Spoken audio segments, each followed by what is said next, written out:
Good morning, everyone. Good morning. Hello, everybody. My name is James Raiz. I am the box office artist, and welcome to the stream. And this is very historical. First of all, you see my Ninjago in the corner there. Let me take that out. We'll get to this one day, okay? But not today. Not today. But good morning to everybody. I see the chat here. Good morning. It is 4:17 a.m. in the morning. This is the James Raiz Morning Show. Still finding a name for the show, but happy to be here today. And this is the first time that we are multi-streaming, my friends, okay? We are not only streaming on YouTube like we usually do, but we are also streaming on Facebook. We are streaming on Twitch. We are streaming on Twitter, I believe, as well, okay? But, so maybe a few people who be the first time that are here today. I'm also going to stream on Instagram. I can do that right now. I gotta stream on Instagram. Why not? I forgot to press live on Instagram. Let me just press live on Instagram. Instagram has a great shot because they can see my legs, I think. See my legs. So I'm going live on Instagram. So let's just work with this. Make sure I'm going live. I'm live on Instagram as well. Hello, everyone. Welcome to the Box Office Artist live stream. Welcome. And let me just make sure the Instagram is working here. Streaming off my phone on the Instagram. So good morning. Good morning to everybody. Welcome, my friends. Welcome. Welcome. We're going to have a good time today. We are doing this pretty much every day, as long as I can. We are going to get together every morning, and we're going to do some drawing. Okay, so whether that means for you, you're going to wake up early and hang out with me, or you're going to watch this a little later on, totally up to you. Totally up to you, my friends. So let's get going. Today we are going to draw something that everybody loves, and that is muscular Pokemon. Muscular Pokemon, my friends. Muscular Pokemon. That's what we are doing. But before that, let me go ahead and stop the spammers. Let's stop the spammers. Let's do that. But just give me a second. I will have some technical difficulties for sure. Just because this is the first time I'll be multi-streaming on multiple platforms. So please be patient, my friends. Please be patient with me while I try to figure this out. So just seeing, I'm just trying to see who's spamming here on the YouTube side. Who's spamming? Who's spamming? Let's fight. Who's spamming? Let's fight. Okay, so whoever's spamming, let me know, okay? But anyway, let's go ahead and get going on this. So hello, everybody. Hello, everybody on Instagram. We'll just say a quick hi to everyone on Instagram. And I'm going to apologize to everybody on Instagram. Hello, I see people on Instagram. Hello. Hello, everyone on Instagram. If you want to chat with me, it's actually best to do it on YouTube because I could actually see the chat right in front of me. The Instagram, your camera's up in the corner. You have a very nice shot of my legs, I think. Those people on Instagram. But why don't we go ahead? Let's get started, my friends. Let's get started drawing this muscular Pokemon. Okay, I would love to say I would be the first one to do this, but a lot of people definitely draw muscular Pokemon. So definitely not the first one, but I want to be the coolest one. Let's go ahead and be the coolest muscular Pokemon drawing. Let's try it. So we're gonna do regular first generation style Pokemon, and that will be a lot of fun to do. Let me just pull up some Pokemon reference, make sure that we're going. So I'm going to ask everyone in the chat here. I'm going to ask everybody in the chat here, which one should I draw first? Which Pokemon should I draw first? Let me know while I go ahead, and I'm just going to pull up a couple of things here just to make sure that we are good to go. And I'm just going to move this over here. So we got Daniel Hearn wants Delibird, Poopability wants Snorlax. We will definitely do Snorlax. Snorlax is one of my favorites for sure.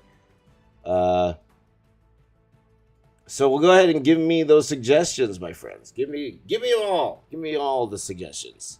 I want all of them. All of the suggestions, my friend.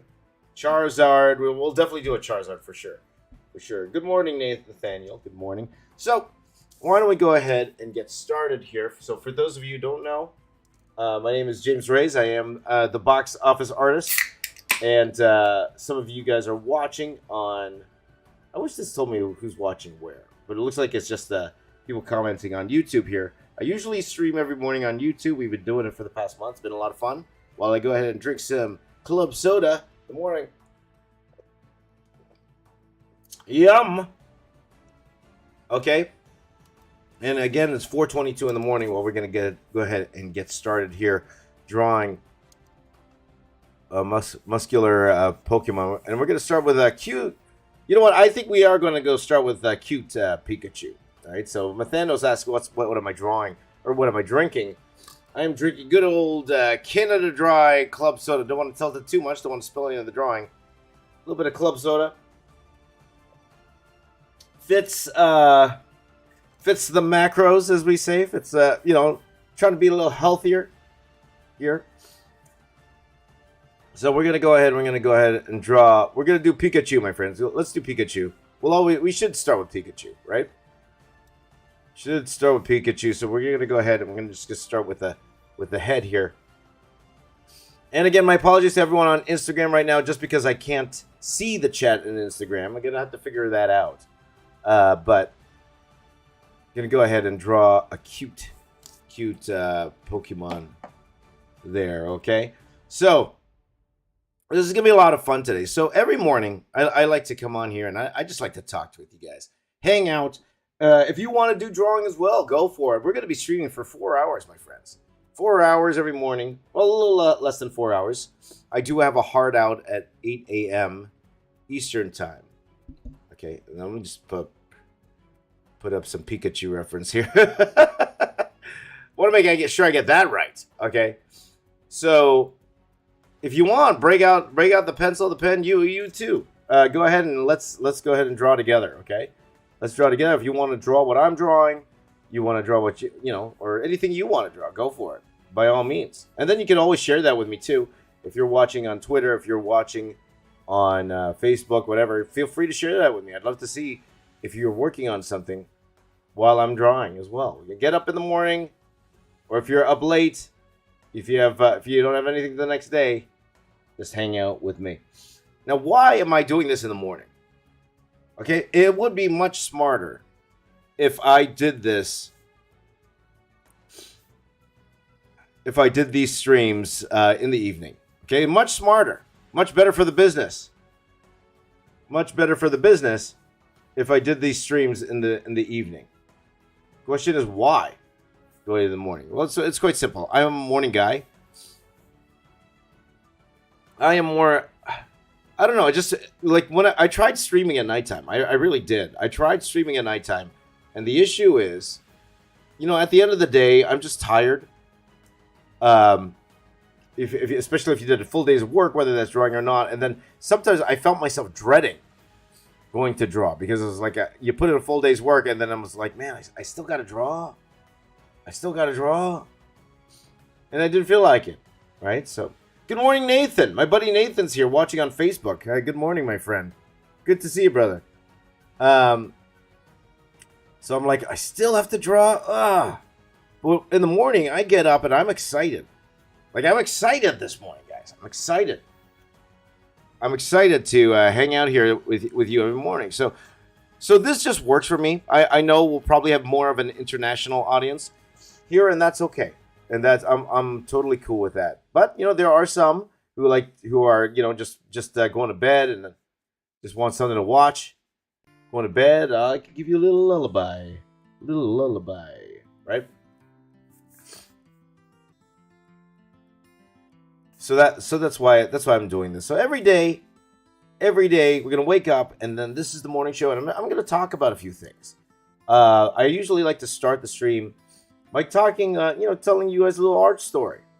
Something about my life. Some of you have heard these stories before, but I've had a long career in art. You guys know I've been at this now for over 20 years now. So I got a lot of stories. I got a lot of knowledge to spread. And if my journey can help you make your journey just a little bit easier, I think that's a worthwhile exercise to let you guys know my journey. So just saying hi to everybody in the chat here. So hello, Anya Forget. Hello, Paul. Hello, Paul. That means you're Filipino. Hello, Garetto. Thank you very much. Ninjatron. Hello, watching on Twitch. Hello, my friends. Hola, folks. Thank you, Comic Book Bob, who's always here every morning. Good to see you, my brother Bob. Let's see here. Nathan, my buddy Nathan says, any tips, advice for someone trying to get back into drawing after not drawing for a long time? Well, I say pick up your pencil and pen there, Nathan, and start drawing with me, my friend. I guess the number one advice would be don't beat yourself up about it. Definitely don't beat yourself up about it. Just get up and start. That's all we can do. Just getting back in the habit of loving drawing again. And anyone who wants to start drawing, I say at first, fall in love with drawing. Fall in love with drawing. Have no intentions except for wanting to draw. Okay? And that will make things just a bit easier. Okay? So, look at this Pikachu here. It's cute and muscular. Cute and muscular. So, yes, Ninja Tron, I'm doing this on YouTube. I'm doing this on Twitch. I'm doing this on Facebook. I'm doing this on Twitter. And I'm doing this on Instagram. In fact, I'll say hi to Instagram quickly. Let's say hello on Instagram. Hello. Hello on Instagram. A few people there on Instagram. Hello, everybody on Instagram. I see you. I see you. Welcome to the stream. So, all these Pokemons hitting the gym, my friends. Hitting the gym. They've been eating their liver. Oh, that old liver king.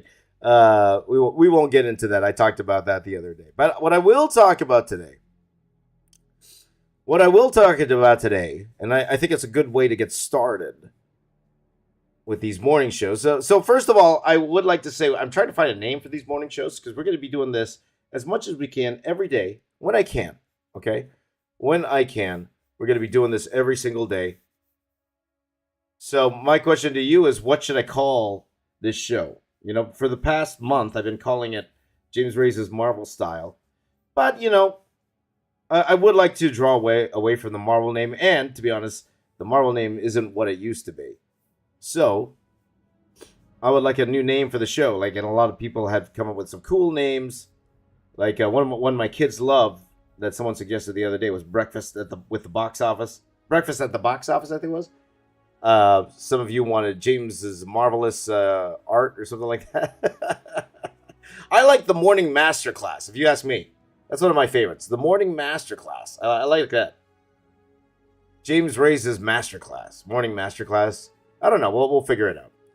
So definitely give me your suggestions of what we should call this morning show. Because we're going to come here and stream it like 3 to 4 hours every single day.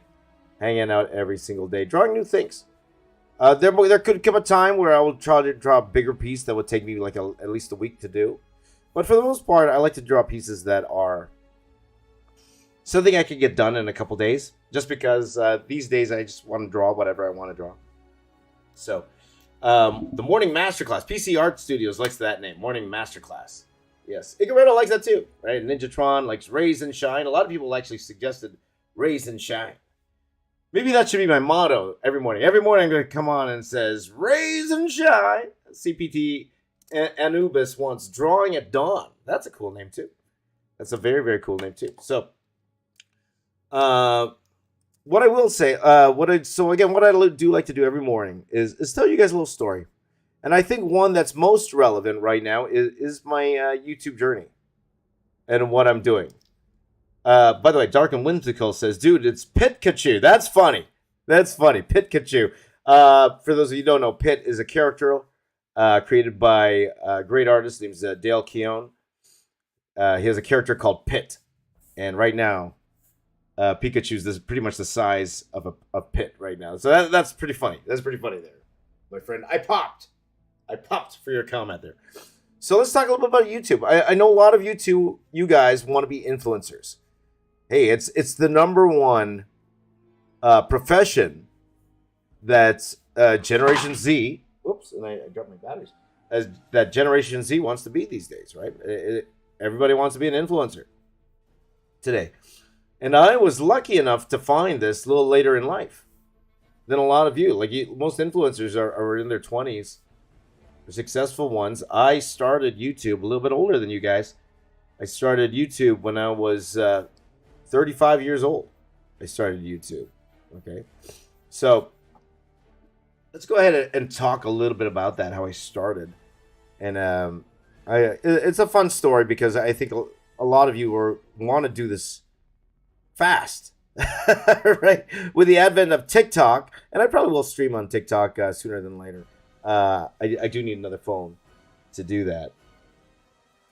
Daniel Hearn says it looks like Pikachu is from Attack on Titan. There you go.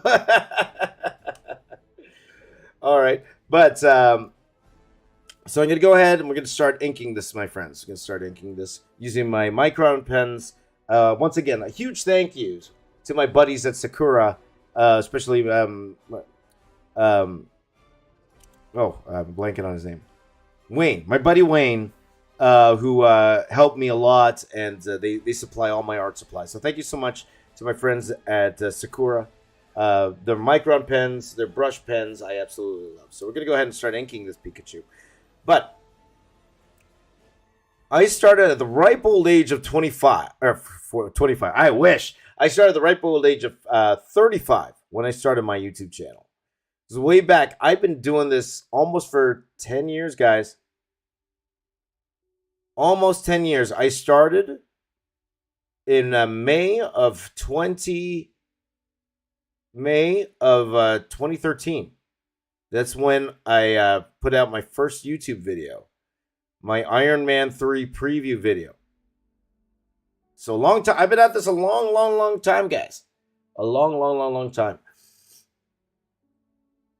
So let's talk a little bit about that. How I decided to do YouTube, because I was at a point in my life where I was I wasn't in between jobs. I was working at Ubisoft. So you guys know Ubisoft. I was working there as a storyboard artist. And a lot of you guys know I've had a long career in art at that time. By that time already, I've already been working in film. I've been working in Marvel Comics and DC Comics. I've worked for those different companies. And at that time, I was working at Ubisoft. So in 2012, I was working at Ubisoft.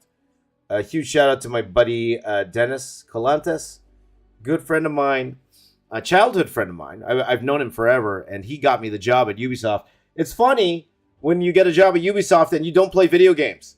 You don't play video games. I don't play video games. I love drawing video games. I don't play them. But so he got me the job. That's why I always tell you guys, it's who you know. Sometimes it's who you know. Not what you know. Okay? But I was working at Ubisoft as a storyboard artist. And we've had a little a mishap in my family. Let's just say that without going into details. But we had a little accident in my home. And because of that accident, I actually had to quit my job at Ubisoft. Or let my contract end. Because of what I had to take care of something at home. So there's a little point in my life where I didn't have a job. This is 2012. And I was wondering what I could do while I was at home. Okay, so I started working in comics again for a little bit. I was, because I wanted to work from home to take care of the problems that we were facing at the time. And I was doing a little bit of comics. I went back to comics for a little bit because I could do from home. I was working on Dark Cybertron for IDW Comics. So I was working on Transformers again. And you know, I was thinking of things I could do because, you know, I didn't really like doing comics at that time. Like, it was fun being back in comics again. But it wasn't something that I was so excited to do again.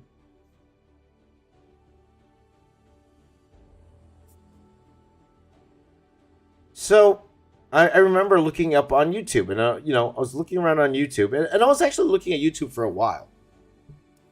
And back then, it wasn't, you know, you didn't think you were going to go on YouTube to make millions of dollars. It wasn't anything like that at all.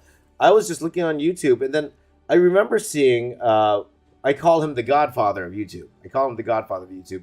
A Mark Crilly video. You guys don't know who Mark Crilly is because Mark Curley is definitely not as popular as he once was, but he was the man. He was, like I said, he's the godfather of YouTube.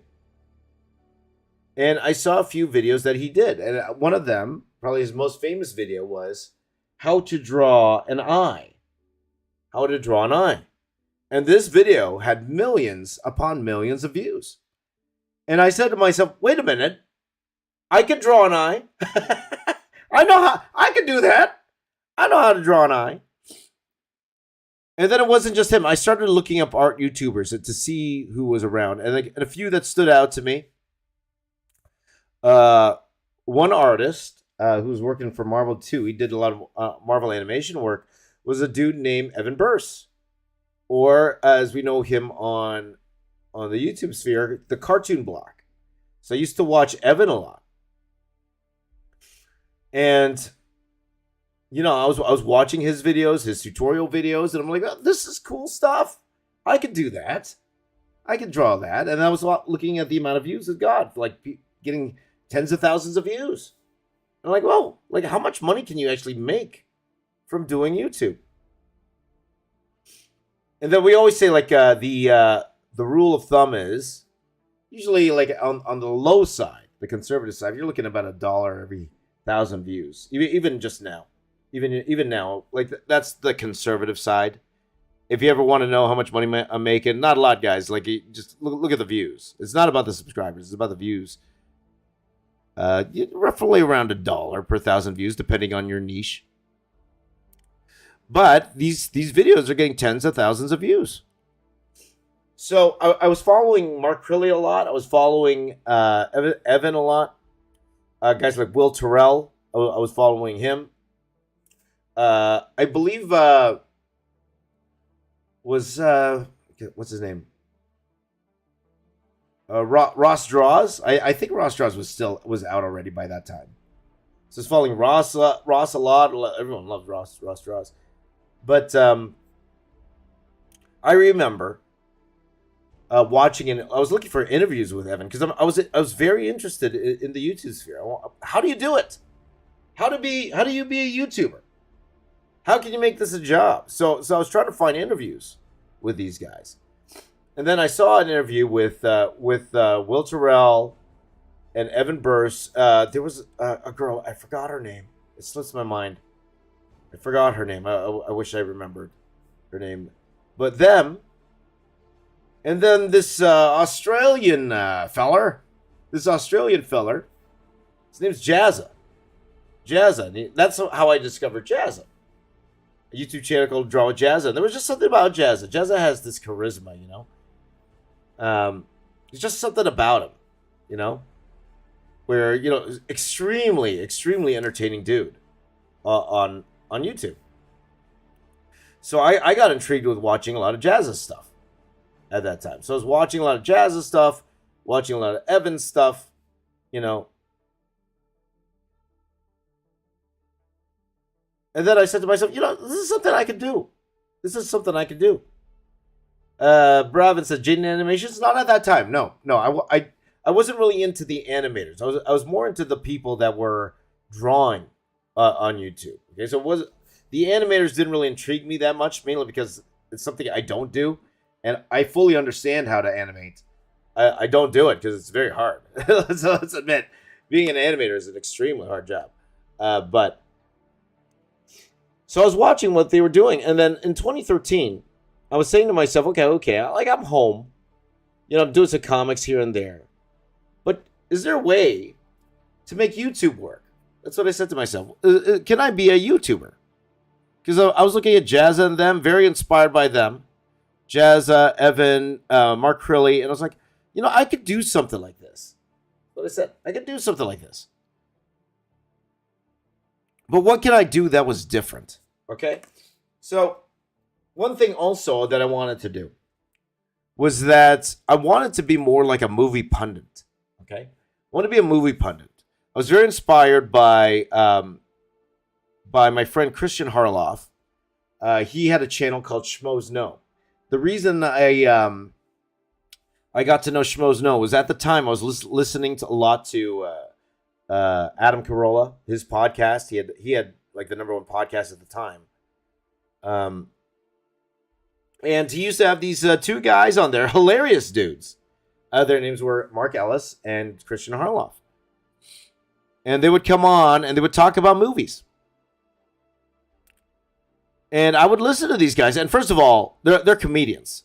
Very, very, very talented comedians. They were so funny. So funny. I always laughed when I would listen to them on the Adam Carolla show. And they would come and they would talk about the box office. They would talk about movies. And I said to myself, okay, what can I do on YouTube that was completely different than anyone else was doing? Because I didn't want to come on there and just do the same thing that Jazza was doing or Mark Crilly was doing. How could I do something that was different that people would watch? Well, I like movies. I like movies a lot. And I said, okay, what if I try to be like a movie pundit? Okay. And with the thinking, okay, maybe down the line, maybe movie companies would notice.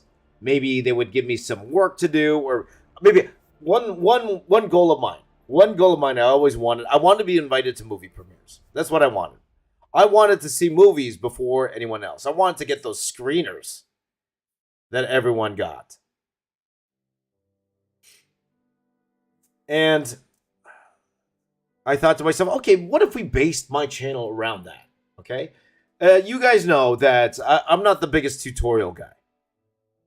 I am a teacher. I have taught at different colleges for sure. But if you ask me, it's not my main thing that I like to do. I like entertaining. I like talking to you guys. I like doing stuff like that. So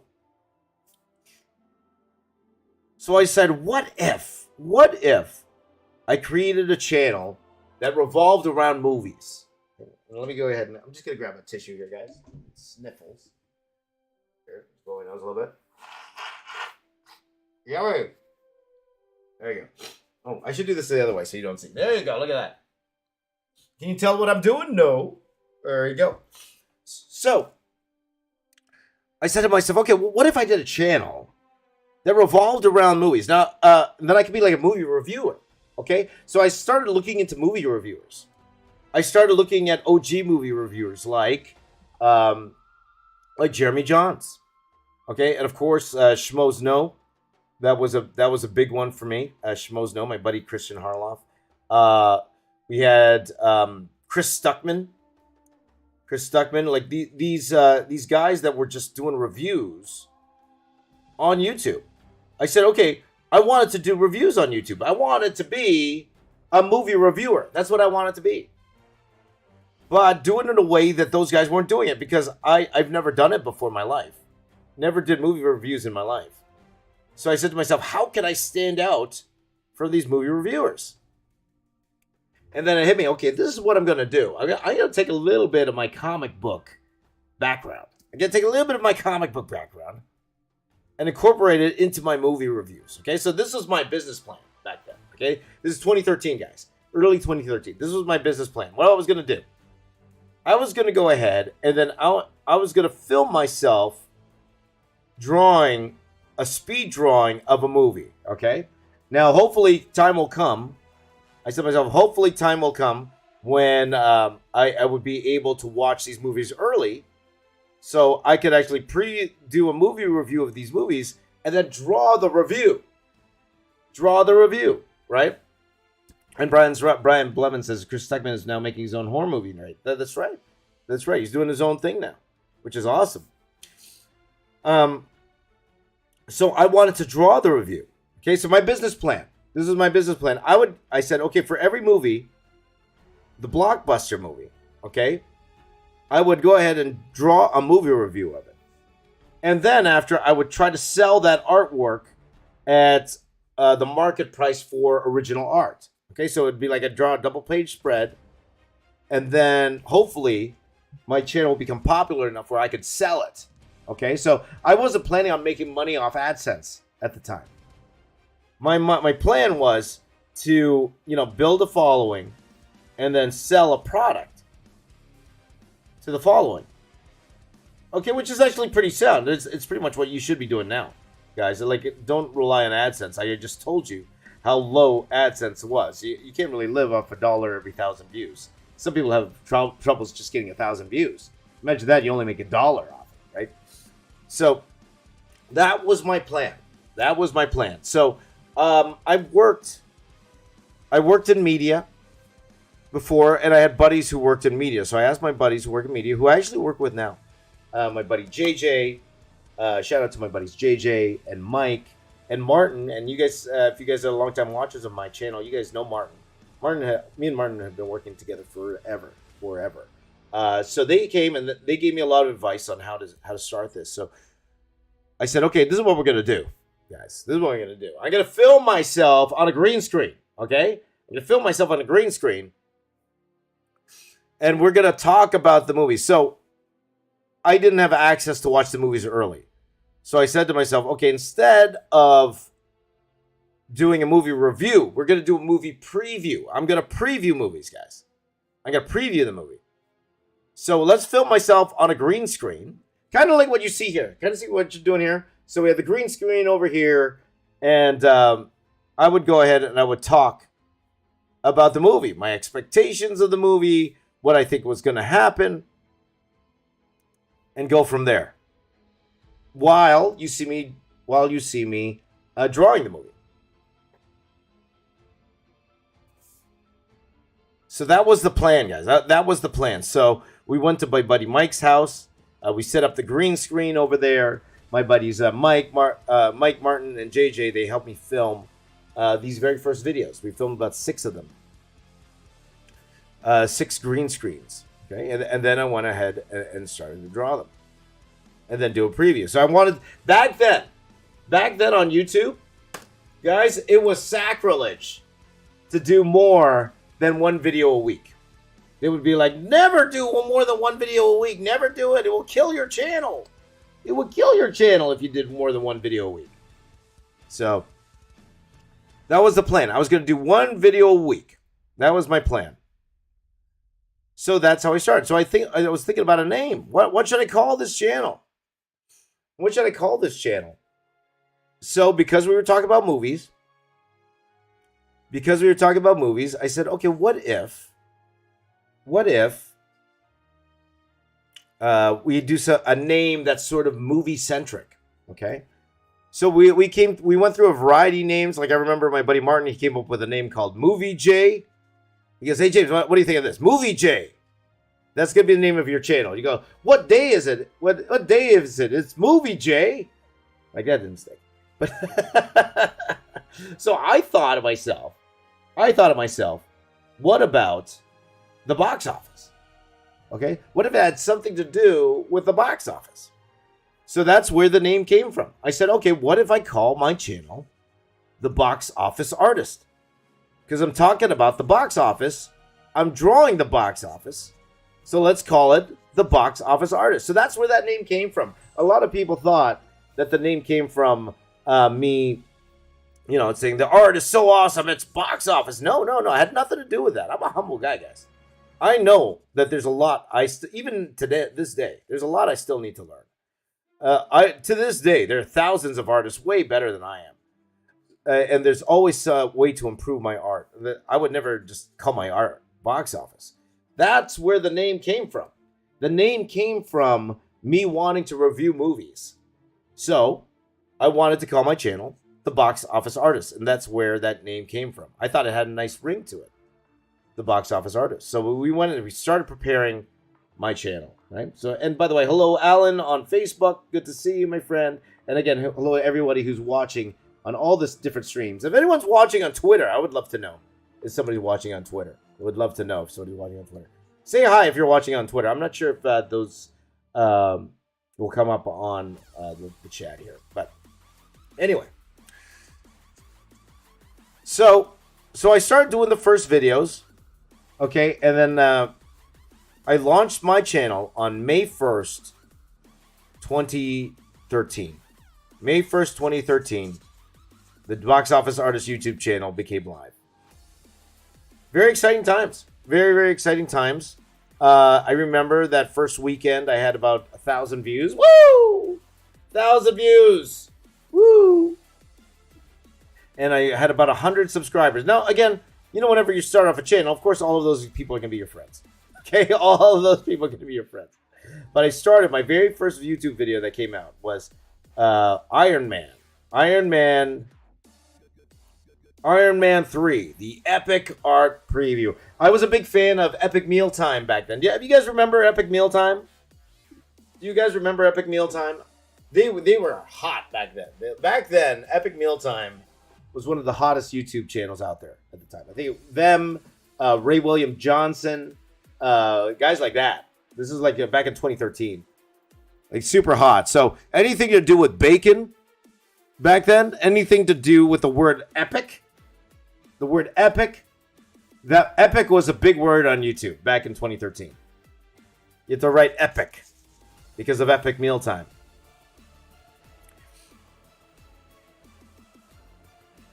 So that's why I called it the Epic Art Preview. That's what I called it, right? So I put a few videos out. We did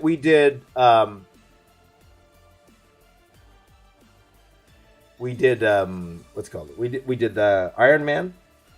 I did Star Trek Into Darkness. I'm not very good at movie release dates. This is why I love you too, Andrew. This is why I remember the movie dates for those, because that was the first year that I was doing those projects, right? So I did that. I did Star Trek. I did Fast and the Furious. I did a Man of Steel. And you watch those old videos. They had potential, man. They definitely had potential. But I did realize one thing. I noticed people love the art. They hated my commentary. They hated it. Well, I won't say they hated it. Like, they didn't respond to the commentary itself. And if I'm going to be honest, buy the t-shirt. That's one of my favorite sayings. If I'm going to be honest, I was just regurgitating everything I was hearing from like from Jeremy Johns and Schmoes Know and stuff like that. Recycling old jokes that I was hearing. Now, I fully believe if I kept on doing that style, I truly believe that that channel would have been as big as a Jeremy Johns channel. I truly believe that. If I would have kept doing what I was doing, like hindsight's 2020, guys. Hindsight's 2020. I truly believe that if I would kept doing that type of stuff on YouTube, it eventually would have caught on. I was a little impatient, you say, and I got slow. And that's one thing that, when you're working for yourself, no editor, because I've been working with editors all my life, you give yourself a little bit of leeway. And I was starting to get slow. I was falling behind on the videos. So I really believe that, okay, maybe I wouldn't have been as big as like a guy like Jeremy Johns, but I think it would have worked. I really, really, really do think doing that style of video would have worked in the long run. If I kept doing that for like a few years, I really believed it would have worked. But, I did it for like, I think about 3 months doing it with moderate success because, your friends watching your videos only last so long. Your friends and family, they only last for maybe for the first few videos. But then after that, they get tired of it because, they're not really fans. They're friends of yours. They want to support anything you do, but they're not really fans of the video. So after a while, they stop watching your videos. And then, I got a call from my buddy Patrick, who is my mentor in visual effects. Okay, he taught me how to be a matte painter in visual effects. He called me up and then he was like, James, come back to work. Why don't you come back to work? Come back to visual effects. I have a job for you here at the company was Spin VFX at the time. He goes, come back to work. I want to work with you again. We're working on these movies. Would love for you to come back and work with us. So I, wasn't doing well. The problem I told you I had at home was it was fixing itself. So I said, you know what? okay, let's put YouTube to the side, and okay, I'm gonna go back to work. Okay, so I did. I went back. I put the YouTube channel aside. I stopped doing YouTube, and I went back to my job in film. Okay, so I worked in film again for a couple of years, and one important event happened at that time. One important event. So this is 2014. I got the opportunity because 2014 was the anniversary of my church. It was their 100th anniversary of my church. Okay, and I got to do this very special project with them where I drew this mural. Celebrating 100 years of my church. Okay, and that's actually a very important part of the story. Okay, so it took me about a year. A little bit less than a year, maybe about 8 months or so to actually put that project together. And even to this day, it's one of my favorite pieces of all time. I believe that piece is hanging in my church's museum in the Philippines right now. But that's an important part of the story. Let me tell you why. In 2015, early 2015, there was like this Facebook challenge going around. And by the way, CPT and Anubis, thank you very much for your very warm comment there. That means a lot to me. But in 2015, there was like this challenge. Now, I was working at a company called Pixamundo at that time. And there was this Facebook challenge where people would they would post up 3 pieces of art. They would post up 3 pieces of art. And then they would tag somebody. Every day they would tag somebody and challenge that person to also post up 3 pieces of art. So one of my very, very good friends, even to this day, her name's MUSCULAR, who's right now has a very, very high position at Pixamundo, my old company now. Super proud of everything she's accomplished over there. She tagged me, and for the longest time too, when I was working at Pixamundo, I eventually started working at Pixamundo.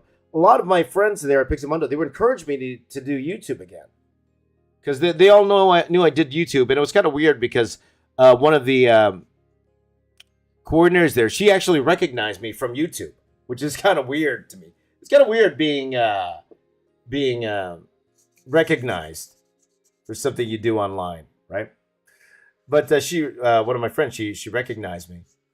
And they were encouraging me to do YouTube again. Okay, this is 2015. Thank you, Tori. Thank you very much. So Muja tagged me in that Facebook thing. So I, it's just like that ALS ice bucket challenge, where you nominate somebody to do something after, so you dunk yourself with water and then you nominate 3 other people to do it. It was the same type of deal, but it was artwork. Okay, so post 3 pieces of art for 5 days. And tag other people to also do it. Okay, so I was tagged by Muja, and I said, okay, if I'm going to do this challenge, if I'm going to go ahead and do this challenge, you know what? Why don't I do part of it on YouTube? Why don't I do part of that on YouTube? So I decided, okay, I believe Avengers: Age of Ultron was coming out in 2015, if I'm not mistaken. I said, okay, what if I did a little piece on Avengers: Age of Ultron? Okay, so every day I would draw one character, and then add another couple pieces of art. Okay, so that's what I did. So what I did was I started waking up at this time, at 3 o'clock in the morning, 4 o'clock in the morning, and I started. I would draw one character on that piece, one character, and create this Age of Ultron piece, and that restarted me doing YouTube again. That's how I restarted doing YouTube again. That's where my love of making YouTube videos started again, because from that, I just started drawing again. I just started making pieces from home. I started waking up early every day. So I was working in film, guys. I was working in film. And I started falling in love again with content creation. I was having a great time creating content. It wasn't about making money. It wasn't about trying to find fame. It was me falling in love with creating videos every day. Every day. So if you go back to that time, 2015, when I started being active again, I tried a whole bunch of stuff. After I did that Avengers Age of Ultron piece, I went and I did what's it called? I believe the Power Rangers piece. If you guys seen the Power Rangers piece, and I just started doing drawings, and it was a lot of fun. It was so much fun to do. Also at that time, I believe, was that 2015? It could have been earlier. I'm trying to remember if it was earlier or not. No, it wasn't. It wasn't. I was still working at Pixamundo at that time. 2015. I was watching a lot of this dude named Jazza. You guys know this guy? This very small YouTuber. His name's Jazza. Okay. It's called, at that time, his channel was called Draw with Jazza. Draw with Jazza. Okay, now it's just called kind of Jazza. So I was following him, and he had all these contests. He was doing all of these contests, and like he was doing this one that was associated with Netflix. Okay, and guys, I'm a professional artist. I'm a professional artist. I get paid to do art. Okay, I shouldn't be entering these rinky-dink contests here. Okay, I shouldn't be entering them. It should be. These contests should be for amateurs, right? For students, people coming up. But a couple things I wanted to do. First of all, I did want to win a tablet, okay? I did want to win a tablet from Jazza, okay? But also, I wanted to meet Jazza because, you know, he was doing what I wanted to do. So I remember he had a contest, and it was for Netflix. Netflix Down Under. How many of you are from Australia watching right now? Netflix Down Under. And he had a Netflix Down Under contest, right? And let me take a sip here. Here you go.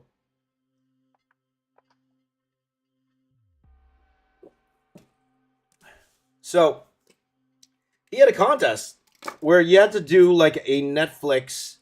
Some sort of artwork surrounding Netflix, okay? And the winner, I believe, got a tablet and all this stuff, all this cool stuff. So I decided to enter that contest. So I drew a Daredevil piece. I drew Daredevil, Jessica Jones, Luke Cage. Iron Fist wasn't cast at the time, so Iron Fist, I just drew a fist. So I drew a Defenders piece, and I sent it in. And then Jazza, that's when Jazza started to respond to me. He messaged me back. He told me he liked my artwork. Like Jazza really is. He truly wants to help the artist. He truly likes to help the up and coming artist. A lot of people wouldn't message me back, but he did. He messaged me back, and he told me he really liked the art, and he was giving me advice on the art, and I really, really appreciated that. So that's how I started talking to Jazza. Okay. Now I didn't win the contest though. Didn't win because it wasn't in color. I just drew black and white. You guys know me. I don't. At that time, I didn't color as much as I do now. So then. I entered a couple of contests then. So then Jazza contacted me, and he wanted to go on vacation. He wanted to take a vacation, but he wanted to keep the channel running. He wanted to keep the bread and butter running. I think at this time he had about 300,000 subscribers at the time. So he asked me if I would be willing to fill in for him while he was on vacation. So I'm like, okay, of course. I would love to fill in for you on your channel. So it wasn't just me. He got, for those of you who know, Robert Marzullo, I think his name is. I never met Robert, though. Our careers have went like this, together. at the same time. But Robert, he was one of them. I remember Onion Skin did a tutorial as well for Jazza. So he's getting a whole bunch of guys to do tutorials on his channel so he could take a well-deserved vacation. So that's what I did. I told him, okay, I'm going to do like a, what was it? I forgot which one was the first one. I think it was how to draw mechs. That was the first one I did. How to draw mechs. So I did that, and then quite a lot of people started following me from doing that collab with Jazza. They did. And then, and that's a story for another day, because that's my theory on collaboration, guys. I said that before. Like, The Rock shared my work before. He has. But I got way more followers from doing that collab with Jazza than I did with The Rock. That's hard to believe, but it's totally true. And there's a reason for that. I'll tell you guys about that another time. Kara Bear here even says that Jazza's guest spot was what made me check out your channel. There you go. Right? So Jazza, I did that for Jazza a couple times, right? But the second time was a little bit later. But this was in 2015, guys. And I'm getting older at this point in my life. And there was, I accomplished a lot of things in my career at this point. I've already worked for Marvel. I've worked for Ubisoft. I did movies. I worked on big blockbuster movies already at this point in my career. But one thing I never really did was I never did art for myself. I never did art on my own terms. Okay? Never did art on my own terms. By the way, Comic Book Bob says, my second tutorial was for Black Panther. I'll get to that point in the story, my friend. Okay, that's an important part of the story, too. So, and this was very hard, guys. This was very, very hard for me to do. Because for the first time in my life, first time ever, I was making more money than my wife. Okay? My late wife, who passed away last year, she was the backbone of the family, And I mentioned this before, like, it's very hard having a husband who's like a starving artist. She put up with a lot. When I was, when we got married, I was working in comics, but comics is such an unstable job. Money would come in a few months, and then there were months where just nothing was coming in. She was the one holding down the fort. She was the nurse. She was the breadwinner for the first years of my life, of our married life. She held the family, but there was never a point of time where she told me, "No, you got to stop this art thing and go find a real job." She never did that. She always believed in my skill. She always believed that I could do more. So it was very hard for me because, at this time, 2015, it was the first time I was actually making six figures. It was the first time I was actually making more money than my wife. And I made a decision in 2015. I sat down with my wife and I'm like, look, I'm getting older. I'm going to be hitting 40 in a couple years, 40 years old in a couple years. I would like to try doing art on my own terms. I would like to try this YouTube thing. I was teaching at the time. I was teaching at Centennial College. I was teaching visual effects at Centennial College. So, I was teaching art at Centennial College, and so we had a little bit of income coming in from there, and I told her, okay, I'll teach on the side. So I also picked up some teaching jobs at a school called Max the Mutt here in Toronto. It's an art school. I was teaching like drawing over there. I said, okay, I'll teach a good 20 hours a week, but the rest of the time, let me do art on my own terms. And she had every right in the world to say no, right? And I would have respected that because, it's not just me. Like, it's not about, we have kids, right? It's not about me. It's about our family and what's right for our family. And it's what I suggested. And if my wife would have said, look, James, we're older now, but we need the money. We have a mortgage. We have car payments. We have all of this. She had every right in the world to say no. But she didn't. She said she wanted me to be happy. She wanted me to do what I loved to do. And she was willing to let me try it. Okay? So I'm like, okay, let's try it. So I gave my notice to my work. To Pixamondo. I gave my notice. I said, okay, I'll be here for another couple months, get you out of a rough spot. Because they needed me in my work. They needed me. We had a few projects to finish. I was working on a movie called The Promise. The Promise, starring Oscar Isaacs, Moon Knight. For those of you who don't know him that well, or from Star Wars, of course. Christian Bale was also in the movie, by the way. But I had to get my company through those times. But preparing to go into YouTube for full time. And the first person to call me, and hi, Reese, how you doing, buddy? My buddy Reese is here, an OG follower of mine. The first person to call me to give me advice was my buddy Jazza. He was the first person to call me when I made the announcement that I was going to do this full time. He called me up and he started giving me a whole bunch of advice. Again, he didn't have to do that. Jazza didn't have to do that at all. But he called me up and he's like, James, okay, this is what you're going to do, okay? Look, you could open a store. You could sell. These are the type of products that sell. He was giving me ideas on how to do my YouTube channel. Like, there was a time I was daily vlogging. He called me up. He's like, what's wrong with you, man? Don't do that. Vlog on a different channel, not your main channel. He was absolutely right. He gave me so much great advice. And he let me do another collab on his channel.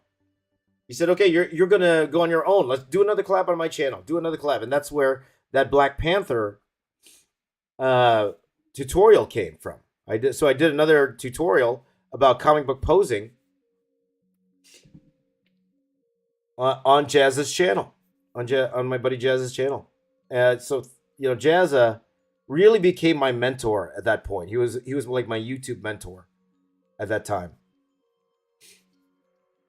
So I gave it a try. So this is where that mural came in, though, guys, because I told you guys I did that mural for my church. So I was thinking to myself, okay, what can I do? What can I do on YouTube that's different? Okay, so I didn't want to do the movie thing anymore. I wanted to try something new, something a little bit more art-centric, okay? So I said to myself, what can I do? What can I do as an artist? What kind of piece would excite me to do every single day? What kind of piece would let me do that, okay? And let me drink here. Jeez. Cheers.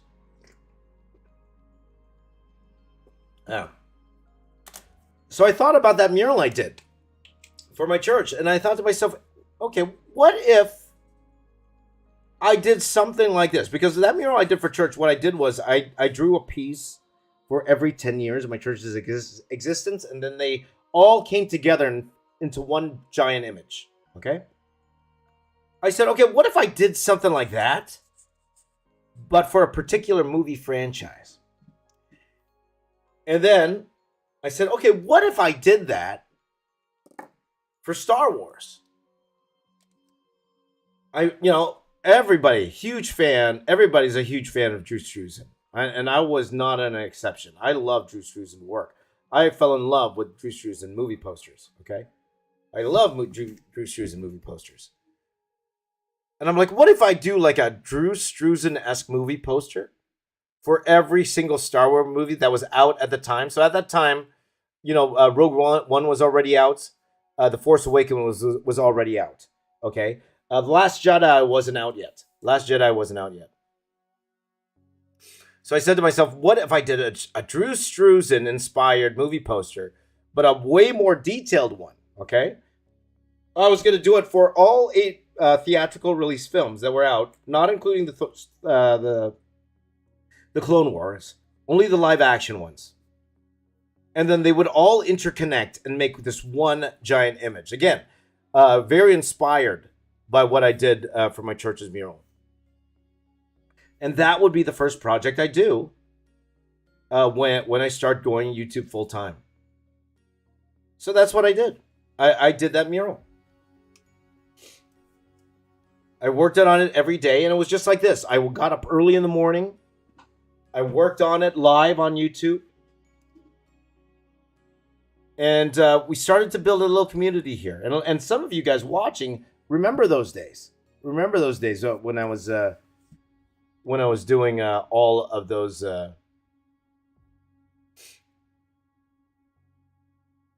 when we were doing all of those live streams, putting that piece together.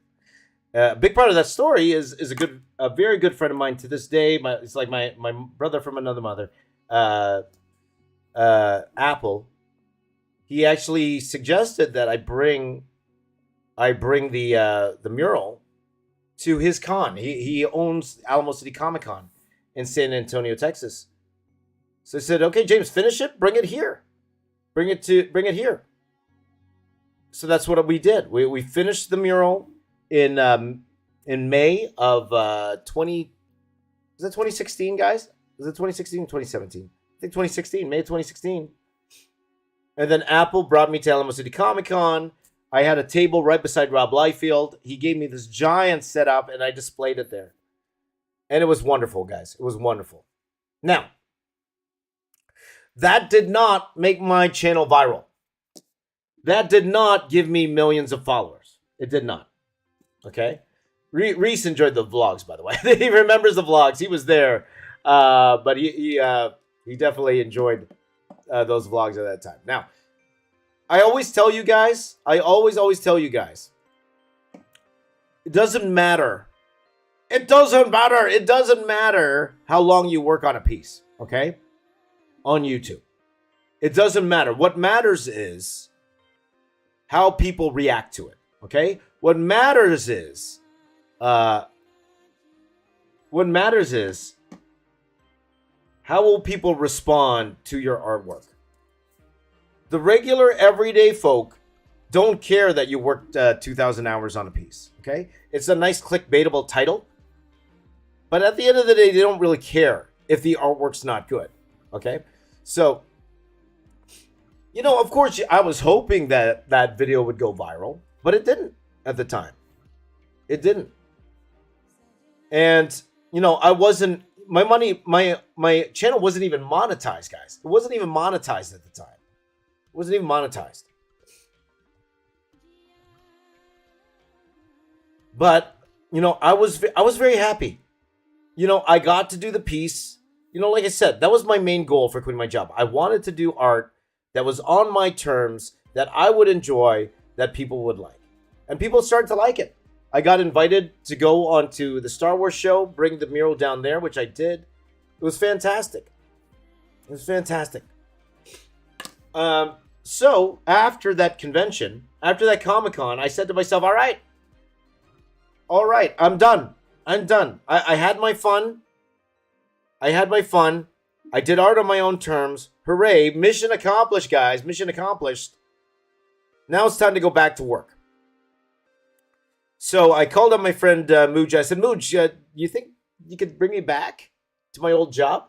Okay, this is 2016, guys. 2016. You think I could come back?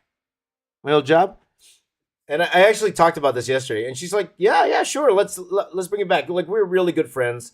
We enjoyed working together. Like, Pixamundo, I think I made the best friends at Pixamundo. I think I met the best friends I've had in the industry. They all worked at Pixamundo. So I was excited to go back to work. And you know, I had my fill. But there's one problem, guys. There was one big problem. Here, a couple big problems. First of all, I've been out of the industry for over a year. In visual effects, things change really, really fast. Really, really, really fast. Okay? I was a little bit behind in terms of my knowledge on how to do my job. And by the way, guys, we might do another character very, very shortly here. Okay, let me just add just a few more lines to this Pikachu here. Doesn't this Pikachu look great, guys? What happened to this dude? Cursed Pikachu, man. Look at that. Look at this guy here. Whoa. Whoa. Anyway. What do you guys think of my Pikachu? All right. Anyway. So, I wanted to go back to visual effects, but number one, I wasn't up to date with my knowledge on how to go and do my job as a matte painter anymore. Technology changed, even over a year. Okay? Secondly, I was expensive. All right? When I left visual effects, I was a senior artist, guys. Remember I told you guys I was making the most money I've ever did in my life? At that time, I was making 6 figures at that time. For the price of me, my old company could get like two junior artists who actually know the job better than I do. So my old boss at the time, and bless her heart, and you know, she's a great, you know, she was great. I really liked her a lot. She was great to me. But she was making every excuse in the book why I couldn't come back to work. She was like, "Oh, you know what? We're having computer problems. We don't have we don't have enough computers. Blah blah blah blah blah." She was making all these excuses. Where it came down to the point where I realized, look, they have no intention of bringing me back anymore. So I actually applied for a job at other places, at other visual effects companies, and I realized my price was too high for my skill level. I priced myself out. I could no longer get a job in visual effects. So I was forced to continue with YouTube. I had no choice because I couldn't get a job at that point. And even to this day, if I wanted to go back and work in film, and I mentioned this yesterday, if I want to go back and work in film, to this day, I would actually have to go back to school. Because the way they do the job, my old job, it's not, you know, the way I used to do it, it's not the way to do it now. Like some of you are talking about AI art in the chat here right now. It's just like that. Technology changes on a dime. And by the way, guys, you should be very afraid of AI art. For those of you who want to be artists in the future, you should be very, very, very afraid. I actually did a whole podcast on that the other day. Go check out the Box Office Artist podcast. I tell you exactly my reasonings why you should be afraid and also what to do about it. Okay, I talk about what to do about it. I actually go into a full podcast about that the other day. So check out the Box Office Artist podcast, guys. If you want to. Yes, thank you very much, by the way, Winch. The Winch Oreto, thank you very much. I totally forgot about the tail. I totally forgot. Let's go ahead and draw the tail. Thank you very much. I was about to move on. I was about to draw the tail. So I had no choice, guys, but to continue on YouTube. No choice. Okay? Now, when that happened, some good things happened. You know what they say? When God closes a door, he opens up a window. That's exactly what happened to me. All right? Because what happened was... Hold on, I'm just turning on my other camera here, guys. Hopefully everybody's okay. Hopefully you guys are okay on Instagram there. I can't see the chat. I apologize, people talking to me, trying to talk to me on the chat on Instagram. My apologies, because I can't see the chat on Instagram. So if you want to talk to me, actually the best place is probably YouTube or Facebook. Okay, but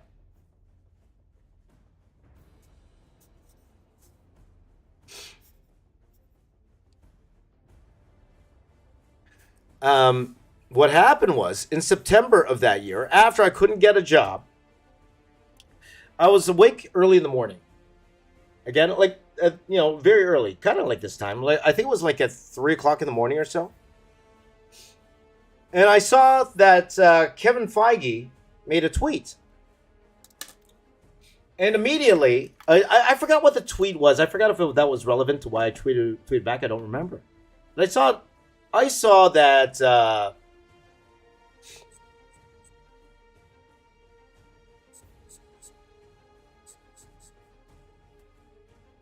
I saw that he was tweeting, so I tweeted back to him. Okay? So this must have been... Okay, this must have been 2018, guys. No, 2017. It was 2017. September 2017. I saw he was tweeting. So for those of you who don't know, Kevin Feige, he's the mastermind behind the Marvel Cinematic Universe. Nothing runs without Kevin. So I saw he was tweeting. So I tweeted back to him.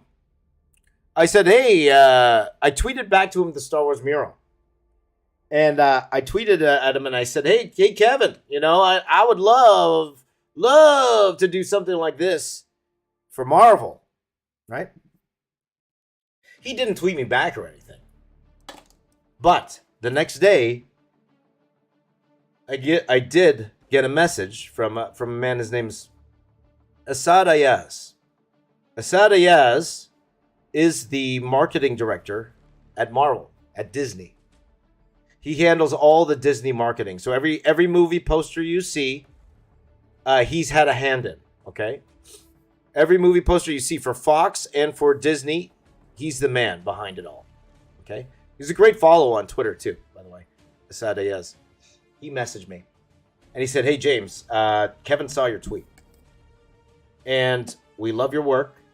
And we want to do something with you. We're not sure what yet. But we'll be in touch. Okay? So, first of all, of course, I freaked out a little bit. Like, what? Oh, that's so cool. But at the same time, I was reserved. Because that wasn't the first time I was offered a job and then nothing happened out of it. Right? That's from my comic book days. Like, there would be many times an editor would say, hey, we're going to send you work. And they never did it. Okay? By the way, in the live chat, whatever platform you're on, give me a suggestion on which character to draw next. Go for it. Part of me wants to do Charizard, but go for it. What character should I draw next? Okay? So fast forward to December of that year. So this is 3 months later, guys. 3 months later. 3 months later, Asad messaged me back, and he was like, hey, James, why don't you go ahead? We have this little independent movie coming out next year. It's called Avengers Infinity War. Small independent movie called Avengers Infinity War. We would like you to do a piece for that. Now, I did mention yesterday, we talked about murals yesterday. And I ended up doing that mural for them. Okay? I ended up doing that mural for them. It was fantastic. Definitely a fantastic experience doing that mural for them. It was great. They even brought me to Disneyland. I got to go to California. They brought me to Disney. I went to the Regal to see the video, the mural there. So I won't go in depth into that project because this is more talk about the YouTube side. But that's when, and I mentioned this before. I thought that's when in 2018, after our trip to California, came home, and that's when we found out that my wife had cancer. So even before my channel blew up, guys, even before my channel got millions of followers, I already knew my wife had cancer. We already knew in 2018 that my wife didn't have much time left. Okay. So after we got home from California, this is a major part of the YouTube story. That's why I'm mentioning this again, guys. Not to bring up any bad memories or anything, but it's part of the story. I said, I'm done. I'm done with YouTube. Okay? Again, I had my fill. I did the Star Wars mural. I did the official mural for Marvel. I'm good. I'm done. And by the way, a lot of you guys want Squirtle, so maybe we'll do Squirtle here. Okay? Maybe we'll do Squirtle. I told my wife that. I'm like, you know what? I've done everything I wanted to do. Now let me go back to work so I can take care of the family and take care of you. That's what I said. And my wife said no. When she could have told me, go back to work, She said no. Because she told me that she wanted her remaining days with me doing what I love to do. She wanted me to be happy in our remaining days. Forget about the money. Forget about all that stuff. Do what I love to do. Don't go back to visual effects. Don't go back to film. Keep doing what you love doing. So that's what I did. That's what I did. My wife had a major surgery in 2018. We had to remove 2 giant tumors from her brain. And, and she was home and she was recovering. And then I remember that time. So around that time, I had about, a good amount of subscribers. I had about 70,000 subscribers at that time. 70,000 subscribers. And then my son came home from school. And he brought with him.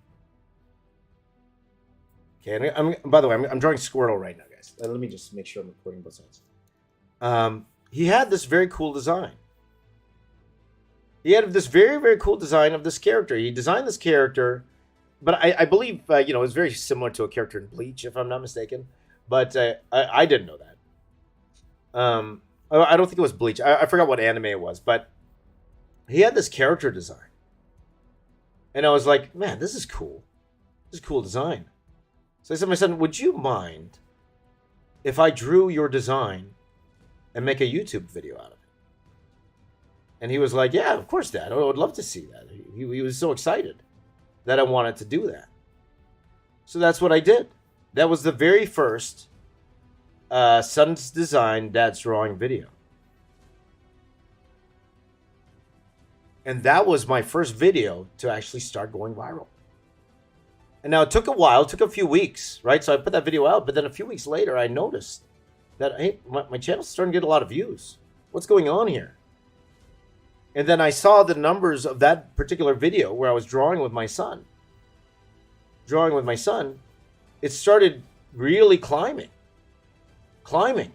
And not only that, my subscribership was climbing like crazy at that time.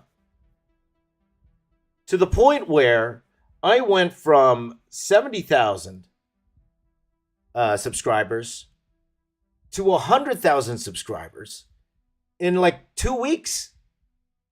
In 2 weeks. At a time when I was right about to quit YouTube again. To retire from YouTube. My wife telling me, no, stay on YouTube. Keep doing what you love. In 1 week or 2 weeks, I went from 70,000 to a silver play button. In 2 weeks. And it's funny, too, if you think about it, because, I worked how many hours on that Star Wars mural? I said 450 hours. It was way more than that. That was just the time of the drawing footage. It was way more than that.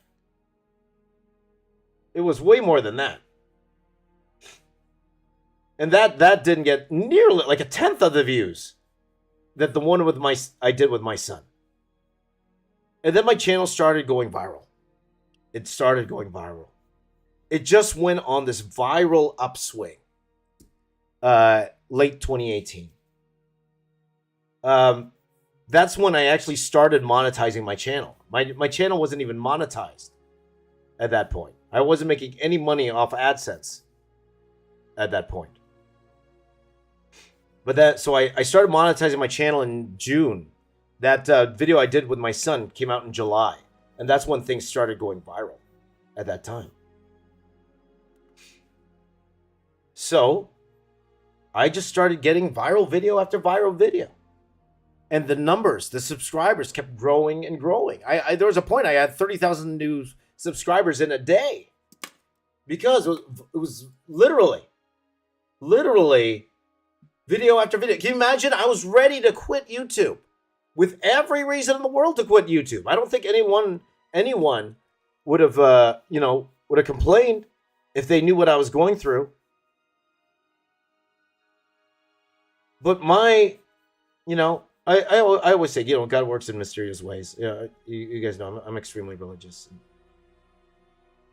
For my wife to even see that happening, to see my dreams coming true in front of our eyes while she was still here, it was really something else. It was very special. It was very special. And the money was coming in too.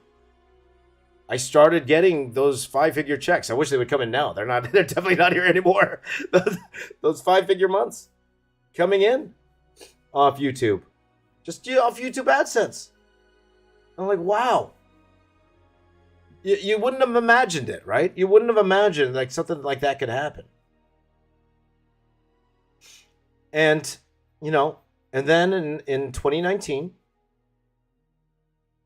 2019, I hit 1 million subscribers. In literally 1 year, I grew 900,000 subscribers in 1 year. In 1 year. From a guy that started in 2013, all that success came really fast. And it wouldn't have happened without my wife. It wouldn't have happened. So there's one thing I am happy is that she got to see it. She got to see that success. It gave her confidence that we would be okay when she left. Because we were preparing back then. I never told you guys about that. I never told you guys what was going on in my life at that time because we didn't want to. I didn't want to grow my channel through sympathy. When I really could have, I definitely could have. I could have made that YouTube video where I announced that hey guys, my wife has cancer. She only has a few years left. We didn't even tell anybody. We didn't even tell my family. Only me and my wife knew at that time, and our doctors. We were the only ones who knew. But I didn't want to grow that way. I didn't want to grow my channel because you guys felt sorry for me. I didn't want to build an audience because people felt sorry for me. No. I wanted to build my channel. I wanted to gain viewers because of the artwork. Okay? Because it deserved it. Not because of my wife's illness.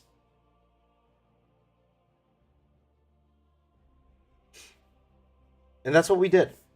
And in 2019, I hit that 1 million subscriber mark. And it's a time I will never forget. A time I will never forget. Now, I would love to say that everything was all roses after that. Of course not. Of course not. And isn't that with every business? Isn't that with every dream? Everything is not 100% what you think it is. But I will say that YouTube is the best job ever. It really is. It really is. It's the best job I ever had. I've worked in movies. I worked for Marvel. I did Marvel marketing art. This is the best job. Easily. Hands down. The best job I ever had. Best job. So,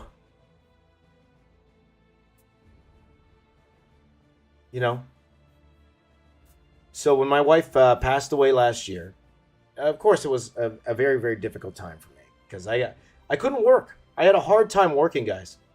I had a very, very hard time. And of course I would, right? Who wouldn't? Who wouldn't have a hard time working? And that's when I decided I was going to get my best friends to come work with me. My brother, he's like my real brother. He is my real brother. My brother, Mark Michael, I've known him ever since he was born. But he's the one who got me into comics in the first place. I hired him. And you guys seen him on my channel all the time, Mark. And then, getting Kevin, one of my students, Kevin, to work with me and getting my buddy Joe to work with me. It helped me get back on my feet.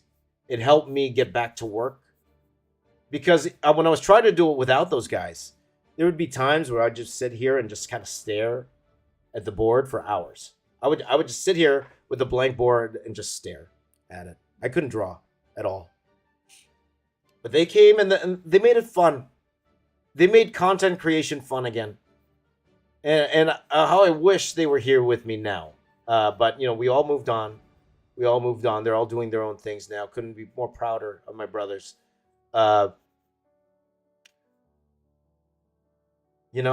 And now YouTube, like I'm doing okay, guys.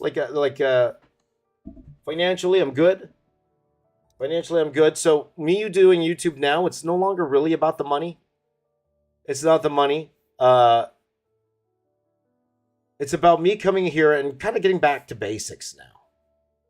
It's about me coming here on YouTube and having fun again. Like last year, I had this big plan to make this giant conglomerate, this giant company with thousands of workers and all that stuff. And then you guys, you have to have a understanding of yourself. And I knew from the start I was never a big businessman. Like I came on here and I did this live stream saying I had all these plans, and we started to put those plans into action. And they, and again, like just like anything else, I think it would have worked for sure. But at the same time, I realized to myself, like I'm not much of a business guy, nor is it part that I enjoy. I don't enjoy the business part. So I didn't enjoy the business side of it. So I said, you know what? This really isn't for me. It's not about that. I don't need the money. I don't need to make millions of dollars. I have enough for my kids. I have enough for their education. I have not enough to get by. So why don't I just come here and do what I love to do? And that's what I'm doing right now. I'm doing what I love to do. I just work on this channel in the mornings, guys. So when I'm working with you here in the morning, this is really the only time I dedicate during the day to working on all this stuff. And that's why you haven't seen those videos of all the live streams we've done in the past few weeks up. Is because, I'm busy during the day. I do a lot of volunteer work. I do a lot of things during the day. At the end of the day, it's just things that I do to make me happy, And life now, for me, it's all about my kids now. Everything I do now is for my children, to make sure that they're going to be okay, that life is good for them. And that's good enough for me. That's really good enough for me. That's all I really want, is just to make sure they're okay. And, and then, yeah, that's it. So that's why I do what I do, guys. That's why I'm here. Right? That's why I'm here, live with you. Like, I don't care how many people watch. I could have thousands of viewers. I could have 2 viewers. It doesn't matter to me anymore.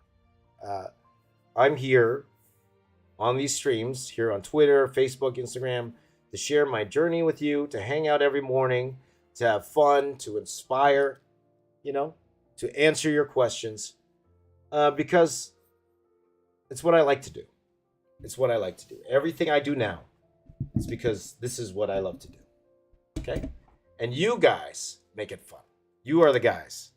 All of you watching right now. You guys are the ones who make it fun for me. And that's why I keep doing what I'm doing. All right? So, and then we get to do fun things like this. We get to do fun things like making, some of you are saying it just looks like another Ninja Turtle. James, we did Ninja Turtle a few days ago. That's true, we did. But not a Squirtle Ninja Turtle. Squirtle Ninja Turtle. So now, guys, it's your turn. This is, we did, pretty much this is a YouTube stream in that sense where I'm talking a lot about YouTube. So if you guys have any YouTube questions right now, please do ask. This is your chance to ask YouTube. I'm going to go to Instagram here. Am I still live on Instagram? I am. And thank you, Irish Dale. Thank you so much. Thank you so much. Good to see you. Aremia says, when am I coming back to Comic-Con Indonesia? I'd love to come back to Indonesia, my friend. I'd love to go back to Indonesia. Again, I keep saying that was the best trip I've ever had with my wife, was when we went to Indonesia. We've been to a lot of places around the world. We've been to Paris, we went to Japan, Korea, but in terms of a vacation just with my wife, okay, Bali, Indonesia, even Jakarta, amazing, wonderful job. So I'd love to go back to bring my kids, to show them what we did over there. I'd absolutely love to do that one day. So we'll see. So what are your questions, guys? Let me know your questions here. So RC Cubing, do you only do the Marvel theme? You know what the Marvel theme is, my friend? It's called marketing. Maybe I do have a little bit of business in me. I do got a little business in me. It's called marketing. So, but I will admit too, the word Marvel doesn't have the same push as it used to. Okay.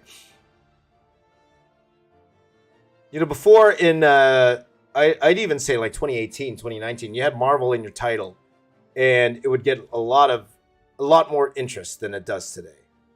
Unfortunately, the Marvel brand, though it's still popular for sure, it's definitely still popular. It's not what it was. It's definitely not what it was a couple years ago. So I am looking at changing the name of these morning streams. Again, I am leaning towards the morning masterclass. That's what I'm thinking about. The morning masterclass, and I'll start every day saying "Raise and shine, raise and shine." But we'll see. We'll see how that goes. Okay.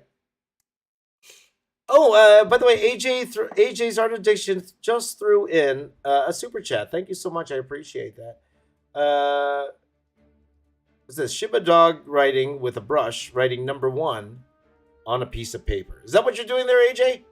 I'm kind of confused at your comment, but thank you so much for the super chat. I appreciate that. Tori asks, "Have you drawn portraits of your wife and kids?" I have. If you actually go to the tribute video I did for my wife, you'll actually see a picture that I drew of my family as Avengers. I drew ourselves as Avengers. Now, when I did that tribute piece for my wife last year, that drawing was an old drawing. I actually drew that drawing, I think in 2015, if I'm not mistaken. Like in 2015, it was a birthday present for my wife. So we actually did this really nice documentary style video for my wife on her birthday. I think every day on her birthday, we did like these videos. That's the thing, you do it once and then she expects it every year, right? That's what happens. So that's what we did. And that was one of the first ones we did. So I drew our family as superheroes. So when you saw that video, if you watched that already video, my tribute to my wife, that artwork's actually pretty old. So I didn't draw that specifically just for my wife's passing. No, it was an older drawing I did for my wife a long time ago for her birthday. So yeah, definitely go check that out. RC Cubing says, hopefully I can see you drawing League of Legends characters so I can share your live in Discord. There you go. Now, because you're sharing it on Discord, maybe I will, my friend. Maybe I will. I definitely will be doing a League of Legends sooner than later. We'll see. A lot of people have been asking me to do a League of Legends drawing. But for the most part now, guys, I'm in the mode where, I think it's the ADD in me, where I'm just drawing things that I could probably accomplish in a day or two at the max. I don't like spending more than a day on a particular drawing if I don't have to.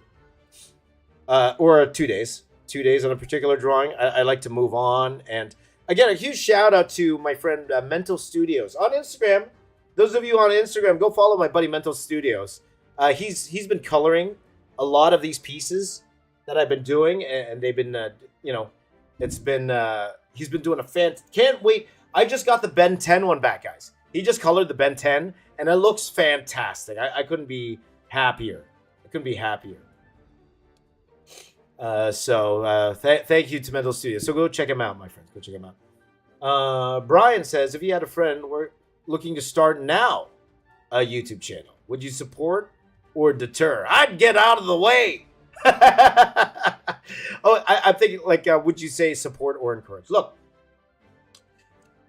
a lot of kids want to start YouTube. A lot do. They see the success of a Mr. Beast. They see the success of all these TikTokers, okay? Before you would always say there's no such thing as an overnight success. You would say, and that's a big thing. People would say, there's no such thing as an overnight success. Now there kind of is. We are the closest to an overnight success there's ever been through the advent of TikTok. Because people were literally becoming successful, literally overnight. when you have someone like a Charlie D'Amelio gaining 100 million followers in less than a year, or in a year, it's like, wow, like the game has changed. The game changed a lot. Those of you people who are able to take advantage in the during COVID times, those people who took advantage, they won. They won big. By the way, Art Game threw in a super chat as well. Says Dizzy face. Which face is Dizzy? Squirrel's face Dizzy? there. Squirrel's face is Dizzy. So would I discourage them or encourage them? I would, if it is what they are set on doing, then definitely I would encourage them for sure. Okay, if they are dead set on doing it, but I would also warn them. Okay, I'm a realist. I will tell them exactly how it is. Because social media is hard, guys. And what makes it even harder these days is the fact that everybody wants to do social media. Everybody wants to do social media. And their mother wants to do social media. Because you see these people, like, and I don't blame them. Like I said, best job in the world. Best job I've ever had.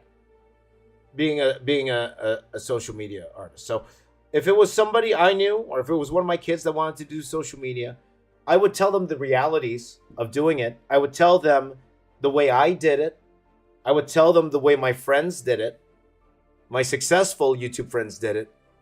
And I would tell them, don't expect the TikTok success. Expect it to be a lot of hard work, a lot of grinding.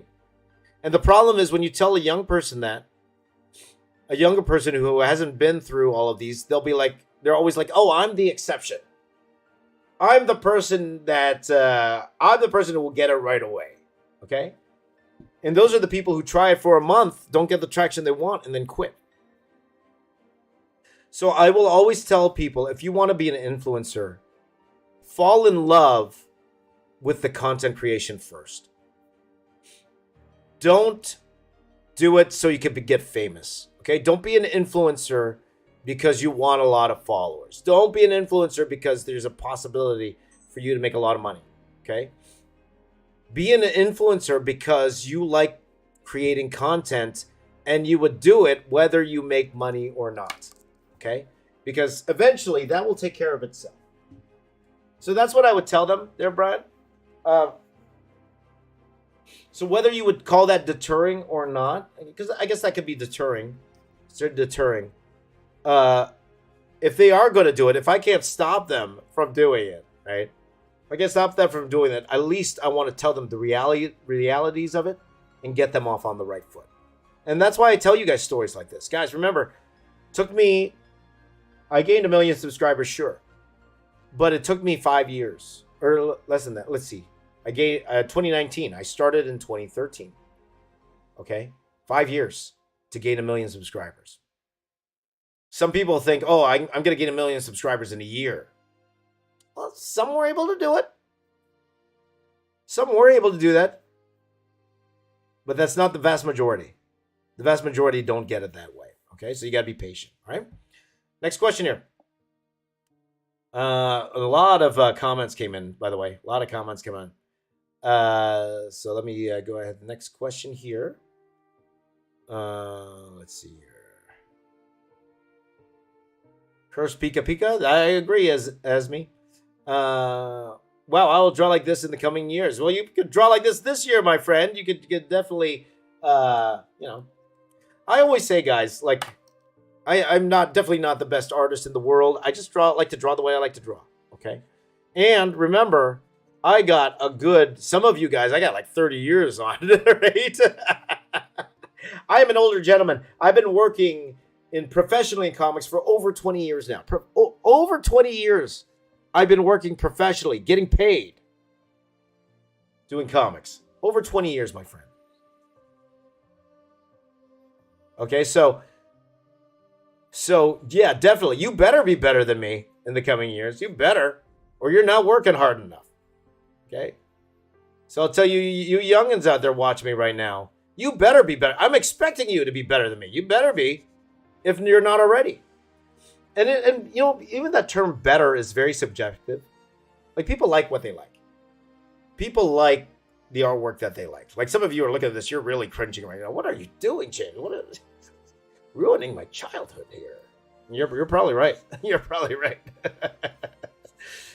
But you know, it's very subjective. So some people are going to love this. Some people are going to like, what are you doing? Right? Very subjective. So you probably are already better than me, my friend. Somebody already thinks you're better than me, which is great, which is fantastic. So I'm just trying to figure out how I'm going to draw like the shell part here. Okay. So next question here. Let's see here. Tovi Bittencore says, Teenage Mutant Ninja Turtles, Ninja Squirtle. Teenage Mutant Ninja Squirtle vibes. There you go. I agree. And that's pretty clever. I like that. Teenage Mutant Ninja Squirtle. I like that a lot. So we're probably going to do, it's almost 6 a.m. my time. We have a couple hours. So I might be able to do a couple more after Squirtle here. I would like to do Charizard. I would like to do a Charizard. But we'll see, guys, okay? We'll see if we have time. Let's see here. Kurt Torrey says, just arrived here and saw this, and honestly, no regrets. Thank you very much. I have no regrets of you being here, my friend. Thank you for being here and listening and watching, my friend. I really appreciate that. Okay. K. Rye says, my boy Squirtle looking like a Ninja Turtle. That rhymed. Did you know that rhyme there, K. Rye? You could be an MC. There, my friend. There you go. RC Cubing says, where's your big screen like TV where you drew Bumblebee in full color? Will you ever use it again? That you are referring to my Wacom tablet. Okay. I still have it. It's downstairs. Now that's one of those products, guys, where it's a fantastic product. Fantastic product. And they paid me to do that product placement. Guys, if you could afford one, it's fantastic. It's great. For me, it's one of those, it's a luxury item for me. I probably wouldn't get one just because of the price tag. Like, I'm fine with a regular bamboo. I'm fine with a regular bamboo tablet, guys. I'm totally cool with a regular bamboo tablet. But if you have the money for it, hey, why not? If you can afford one, it's a luxury item. It's a luxury artist item. That's what I refer to it as. Now, if they were paying me right now to say it, I would say, yeah, you need to get it. It's not luxury.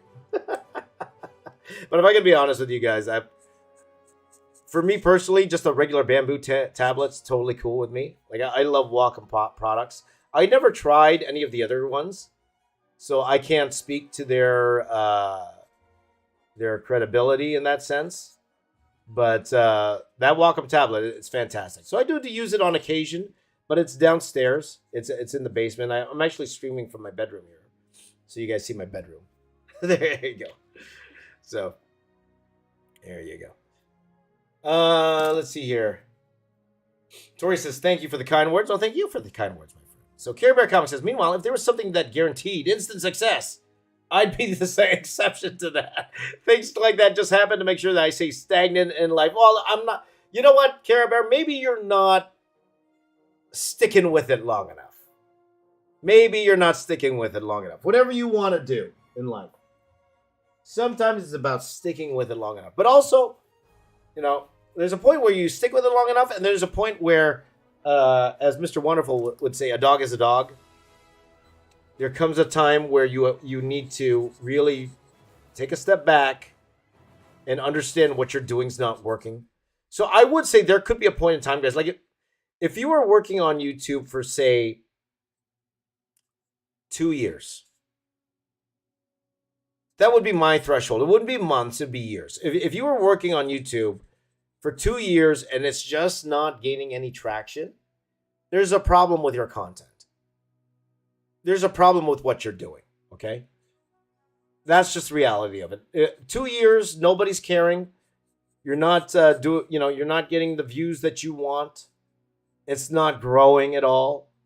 Because it's a difference if it was growing and it's not growing. If it's not growing at all for 2 years, it's a content problem. There's something wrong with your content, okay? Because I think 2 years, that should be enough for the algorithm to figure out who likes your content. So So I think that's a good benchmark. So maybe you're not at it long enough, or what you're doing, you need to adjust it somehow. Okay, that's what I would tell you. Okay. Lay says Pikachu is so funny. There you go. Would you be interested in doing some low stress collaborations? I like the low stress, like David, Dr. Rock, Jimmy, something easy. Yeah, maybe if it was, I would say, there, Bob. If it was something short and quick, I definitely wouldn't do something that would take a whole bunch of time to do. But definitely, you know. Which reminds me, I got to hit up Dave. I got to hit up David. I haven't talked to him in a long time. I should hit him up, see how he's doing. But maybe.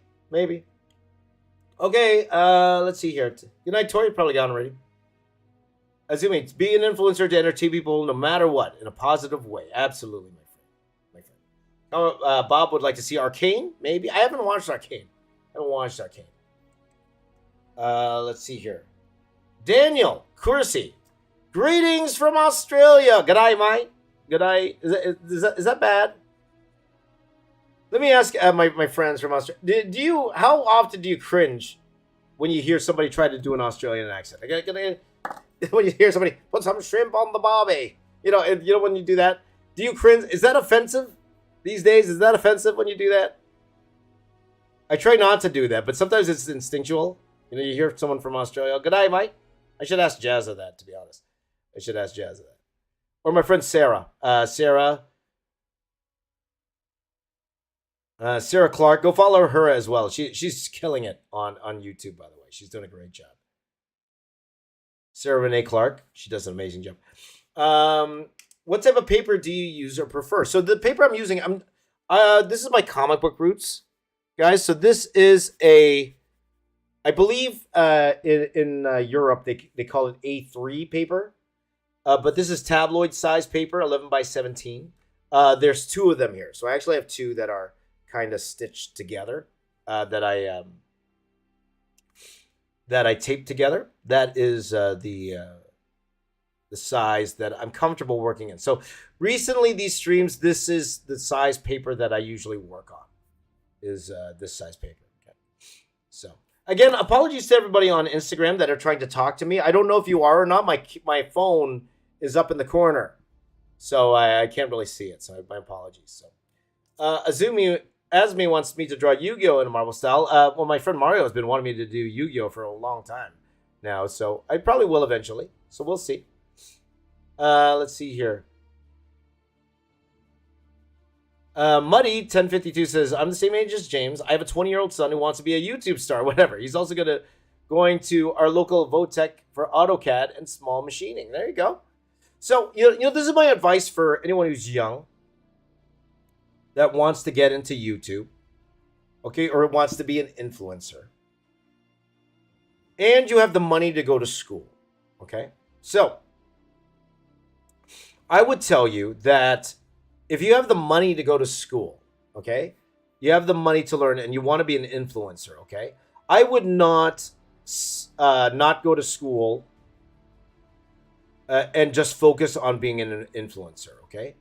This is what I would do if I were you, because there are a lot of people who are in school that are successful influencers. One of my daughter's friends, he's actually more successful than I am. He has a Minecraft channel that is extremely popular, okay? I think he's even making more money than I am, I'll be honest with you. And this is in high school, okay? This is in high school. I met him, wonderful kid. And he's in college right now. So he's still doing his YouTube thing from college, okay? So if you want to, if you have some money to go to college, okay, you know, if maybe you have Asian parents or your parents want you to go to college and they're willing to pay for your college,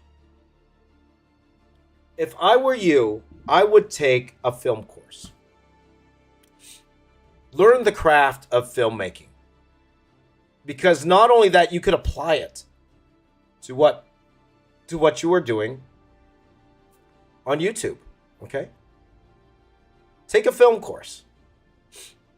Or take an animation course. If you're into drawing like me, so for a lot of you want to be artist YouTubers, that's why you're watching me. if you have the means to go to school, if your parents are like really forcing you to go to school, go learn animation and then vlog the experience. Go to school, learn the skill, and vlog your experience. That's what I would tell you to do. Okay? Because you're doing two things that you're doing there. You're scratching that itch of wanting to be an influencer, right? You're creating content, but you're also learning at the same time.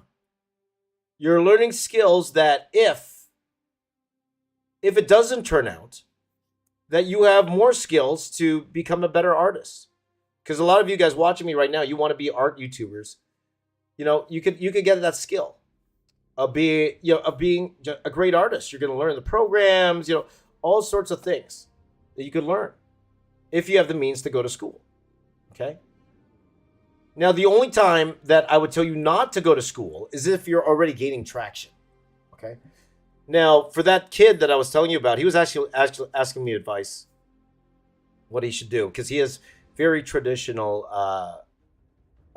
Asian parents. And I understand because I have traditional Asian parents. Right? But if that kid was my son, I would actually have told him, take a year off school. Take a year off school and see how far you could take this YouTube thing. Because sometimes you don't know how long you have. Sometimes you don't know. If you're already hitting, you don't know how long you have as a YouTube. Because it's just, I always say, being a YouTuber, it's very much like being a pop star or very much like being a music star. Because those people, now I'm not saying you're as famous as those, far from it. Trust me, far from it. But your favorite music stars, how many of them actually do have a 5-10 year career? Not many. Not many. For you older ones, think about people you used to listen to 10 years ago. How many of them are still making music that's popular today? Not many. YouTube's very similar. For a lot of you guys who've been watching YouTube for a long time, how many YouTubers, like even 5 years ago, that were popular back then, are still as popular today? There's not many. There's only a handful. There's a shelf life to YouTube, guys. Like, where's Rice Gum, guys? Where's Rice Gum? Where are a lot of these influencers? Now, again, some of these influencers, they did transition to other careers, so that's why they're not doing YouTube anymore. But it's like, it has a shelf life, so strike while the iron's hot. So I would have, if that kid was my son, I would have told him, hey, take a year off. Let's see how far you could get as this influencer. And then you could always go to school later. Right? If you want to go back to school. Who says you have to be in college when you're 19? Or 18, or however old this person is, right? You can always go to college later. I went back to college when I was 27, guys. I went back to college when I was 27 to learn computer animation. There's always time to go to school. But I would only do that if the iron was hot. If you are already getting traction on YouTube. If you're not getting traction, go to school, man, and vlog the experience. That's what I would tell you to do.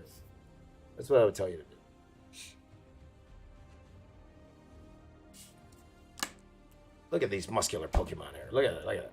Okay, next question. I know I'm far behind on these comments here, so I'll try to blast through these here. Patrick wants, what's your inspiration? You are my inspiration, my friend. What media do you use for coloring and artwork? Patrick asks again. Photoshop. Everything's Photoshop. But I do have Copics. If you actually see on the Instagram feed, you actually see my Copics here. I put them on display, but I haven't been using them recently. I've been getting my buddy Thomas to color my pieces for me because I do want them to look full Marvel stylish. So that's why I get him to color it because, he is a professional colorist, guys. He's colored for Rob Liefeld, and he's been coloring for my stuff for the longest time. He found my channel when I was doing like Fast and the Furious way back in the day, or a little bit late. I'm not sure if that was that. It might have been the Avengers piece, but he found me a long time ago, and we've been working together for a long time. So definitely go follow my buddy Thomas, and you wait till you see the work that he did on a lot of the pieces that I've done. It's a phenomenal job. So. let's see here. Care Bear says, I do want a proper drawing tablet at some point. It'll save me the hassle of buying sketchbooks all the time and cleaning up all that eraser dust. That's true. Like, but it's, sometimes you can't, for me, sometimes you can't beat the feel of pen on paper. I love pen on paper. Again, call that the traditionalist in me. Call that the old school in me. I love drawing on paper. I just do. And even though there's the NFTs now, though I don't know how popular they are now after the crash, but even though there's NFTs now where you can verify, a digital artwork is, an original piece of digital artwork now. You can do that. The feel of having paper and pen and knowing that the original artwork, the artist touched this, for me, that's a feeling you can't get with any sort of digital art. For me. That has changed for a lot of people. That's why a lot of people, the NFT market boomed. But for me, like, you can't beat this feeling of pen on paper. So that's what I would say about that. Okay. Just record here. I keep forgetting my things right now. Reese says 99% of your problems can be overcome by working harder. I agree. Let's see here. Okay, take care, Mario. You left a while ago, but take care, my friend. Kerry says he's offended all the time at the Australian accent, but he also does. But Kerry also does Irish and Scottish accents, so that evens out. There you go. Let's see here. Snow Chan asks a very interesting question here. Is it? Can anyone be successful on Instagram, just like on YouTube? Well, of course. Like you have a lot of Instagram artists out there. Okay, so if we're talking about art, yes. I actually find that the Instagram artists, fans, they actually buy more product than the YouTube artists. Like, I'm not sure how to monetize like reels or anything like that. Maybe those people on Instagram here who are watching right now. And again, I apologize to the people watching on Instagram. I can't see your comments. So I'm not sure the monetization aspect of Instagram yet on how to get monetized as an Instagrammer, but I do find it's a little bit more of a loyal following in terms of trying to sell stuff on Instagram. It's actually a little easier for me, but to each his own. I'm not sure, but I have friends on Instagram with like artist friends with hundreds of thousands of millions of followers. Like Ross Strauss has an amazing followership on Instagram. But I'm not too sure. I'm not sure the implications because I haven't been successful on Instagram in that sense. Like I got a good like 60,000 followers on Instagram, but definitely haven't been as successful on Instagram as I have been on YouTube. So definitely not. So I'm not the best person to answer that particular question. But, I'm probably going to come back. You know what usually happens, guys? I come back the next day, look at a piece of art, and say to myself, what was I doing? What were you thinking? So, JRW3 says, my son wants to be an Air Force pilot. Fantastic.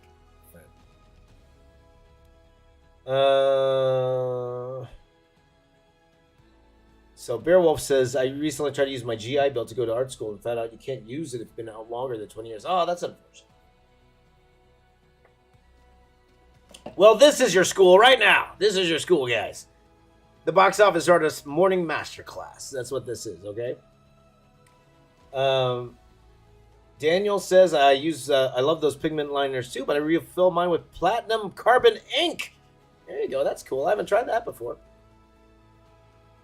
Lay says, classic YouTubers, Markiplier, Jacksepticeye, PewDiePie, Dan TDM, Captain Sparkles. Yep. All OGs and who are able to figure out how to evolve. That's the thing. That's the key. That's the key to longevity on YouTube, guys. You have to evolve. You cannot do the exact same thing on YouTube every year. You just can't. I try getting famous off a 10-minute, 1 minute, 10-second challenge today. You can't. Because that challenge faded out a long time ago. Long time ago. That doesn't work anymore. That's why we had to, add the other caveats, like adding like 10 hours now. Or like me, I had to add like 1,000 minutes to that challenge. By the way, that challenge was created by Mark Crilly. He doesn't get enough love for that challenge, guys. My boy Mark Crilly, the godfather of art YouTube, he doesn't get enough pub for creating the 10-minute, 1 minute, 10-minute challenge. Doesn't. He should get like Jake Parker level of recognition. Jake Parker, the creator of Inktober. My buddy Mark Crilly, he should definitely get more credit. Because a lot of YouTubers, even to this day, still try to do a variation of that challenge.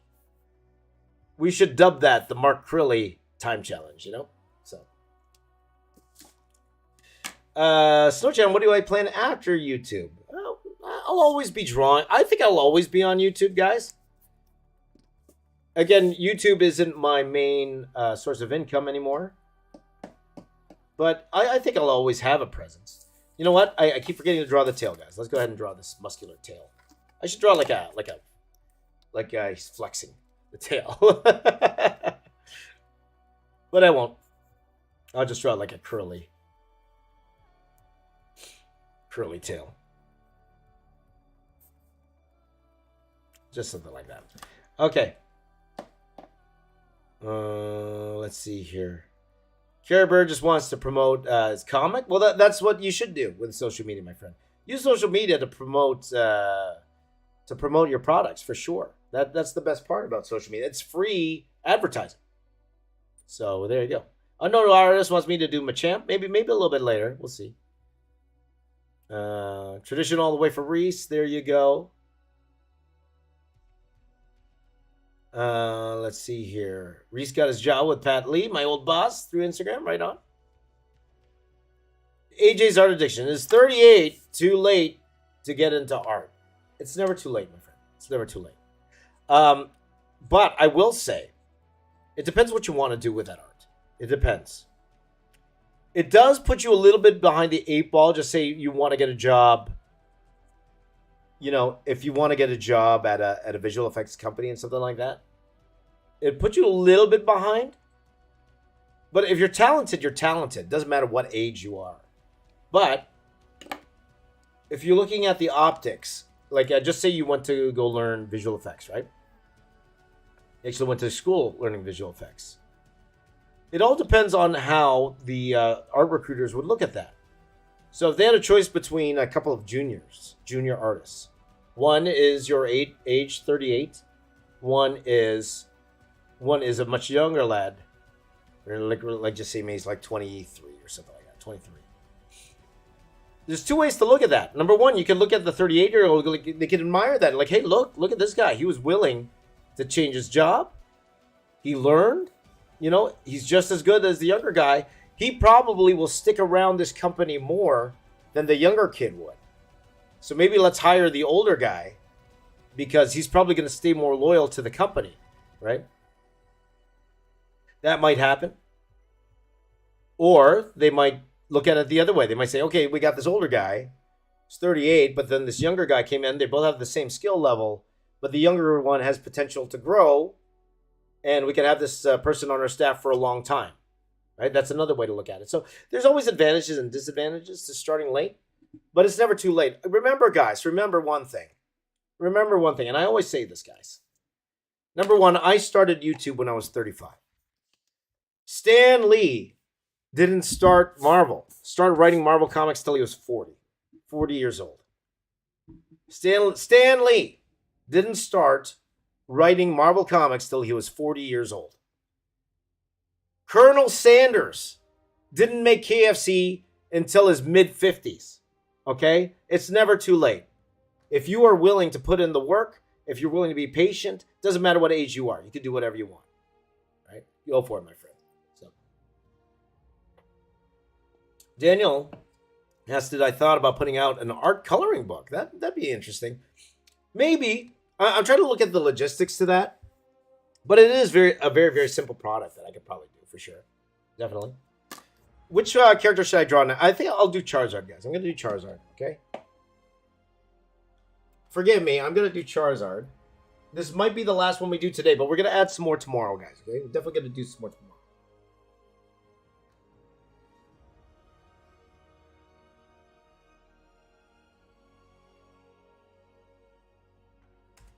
So, apologies, just grabbing some reference here. How are you doing on Instagram, by the way? I'm going to go quickly to the Instagram. When you guys see me stand up, I'm checking my friends on Instagram here. Hello, everyone on Instagram.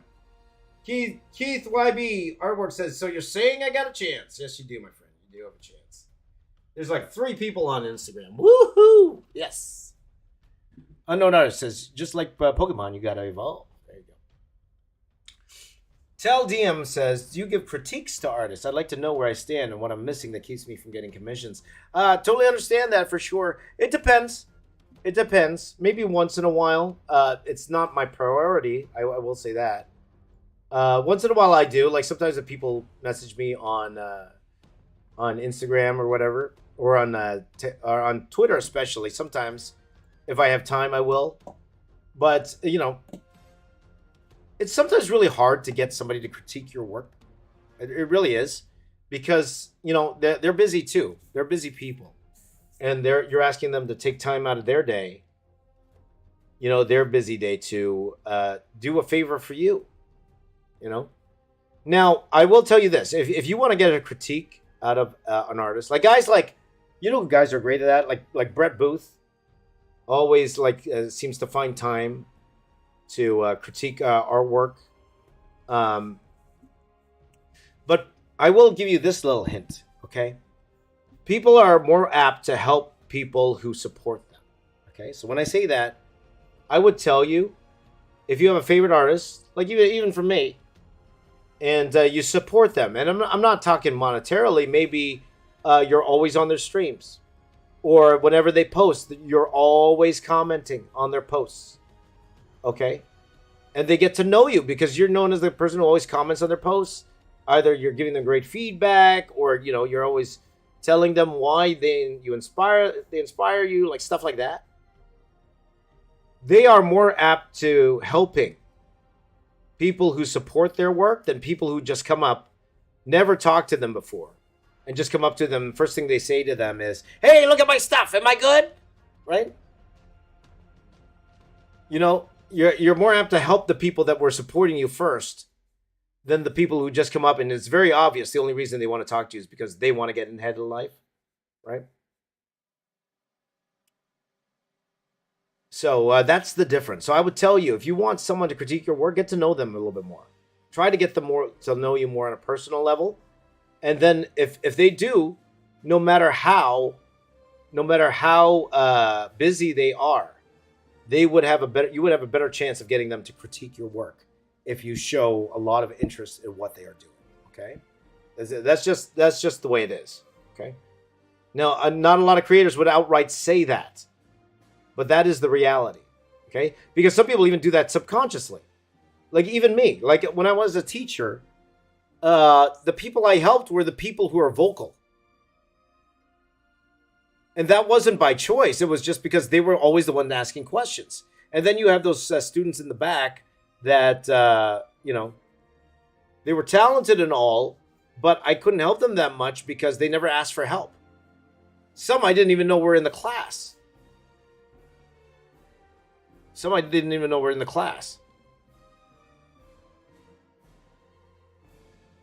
So yeah, try to get to know these creators, okay? Comment, give your 2 cents on what they're doing, and then they will be more apt to help you out, okay? So just a little advice for you there, okay? Another artist, just like Pokemon, you have to evolve. There you go. Stay tuned, Car Care. Good to see you again, my friend. I'll be 39, just getting back into art. There you go. All right. One of those, finding myself after putting it away, taking care of my mother. Well, first of all, that's wonderful you were taking care of your mother. That's fantastic. Yep. Again, never too late, my friend. Abba says, yes, this is School with James, the professor. Welcome to the Box Office Masterclass. Yeah, I'm liking that name. I'll admit, I'm liking the Box Office Masterclass, Box Office Artist Masterclass, the Morning Masterclass, something like that. I'm liking that. I'll admit. How to draw 10-pack abs. That's what we are doing here today. How to draw 10-pack abs. There you go. Let's see here.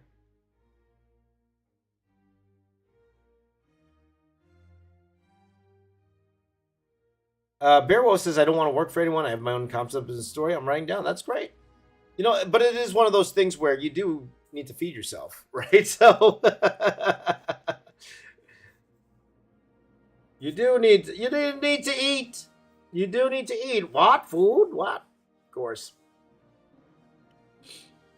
But for me personally, I would rather, at least it's in the art realm. I would rather work for somebody to be able to feed so I could work on my projects on the side. Because that was one thing, too, I thought of. When I quit my job, I was like, couldn't I just do this on the weekends? Couldn't I just, couldn't I just start drawing on the weekends? And then leave, or do the early mornings until I had 100,000 subscribers, then quit my job? I didn't think it was smart to quit my job when I did. But I did want to focus 100% on the art. And that's why I did what I did. Let's see here. AJ said, thanks for the advice. You're welcome, my friend. Let's see here. Ash with a Giga Chad bot. Yeah, I should draw Ash in here, shouldn't I? Let's see here.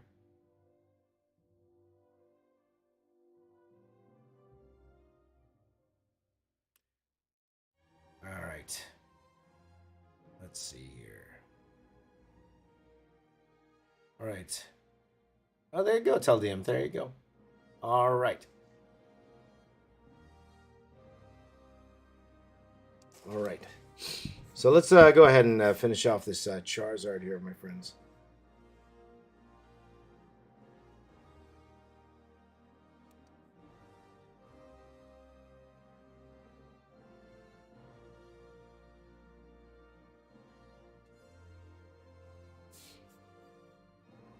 So that was my YouTube journey.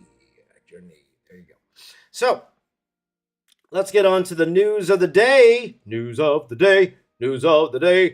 get on to the news of the day.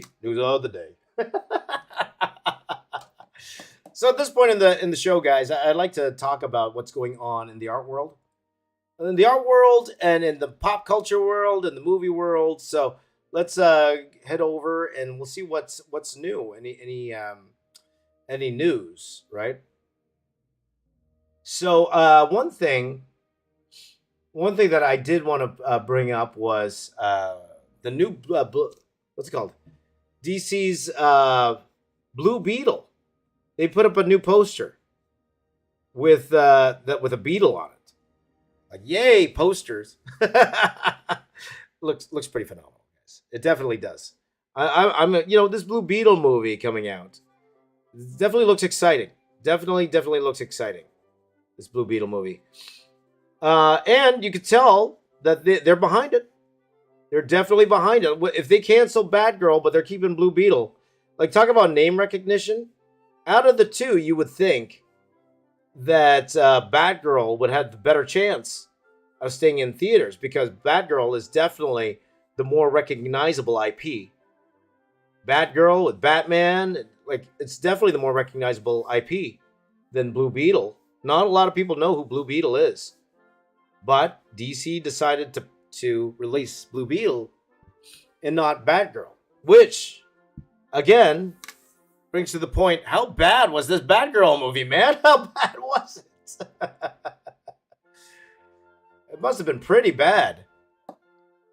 Must have been pretty bad for them not to release it, right? Again, now a tax write-off. Call this a tax write-off for Warner Brothers.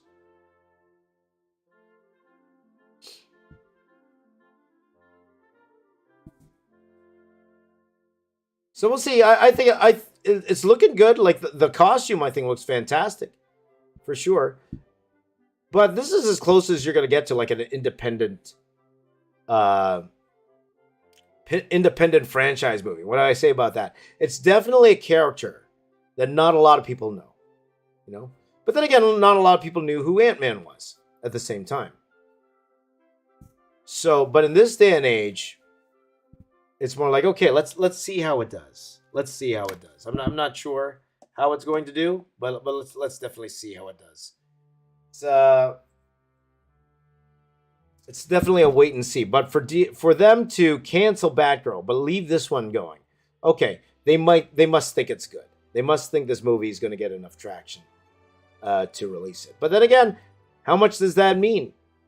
Black Adam tanked again, as some of you mentioned. Yes, China was a big part of that. Missing out on China was a huge part of that. We won't get into why they missed out on China, but definitely that was a big reason why. Didn't make as much money as they hoped. But still, man, it only made like $300 million, which is, it's a lot of money. It's more money than I have. But at the same time, for a movie like that, starring The Rock, it's not, it must be disappointing. By the way, guys, can I say that I'm firmly in the Quentin Tarantino chair? Now, again, maybe I didn't watch the whole interview. Okay, maybe I didn't watch the whole interview, but Quentin Tarantino, he had this rant about Marvel stars not being real movie stars in that sense. And a lot of people were, they called him out on it. They were very against what he said. I actually understand where he's coming from to a degree. We talked about this the other day. I understand where he's coming from to a degree. Because I don't think there is any movie stars these days.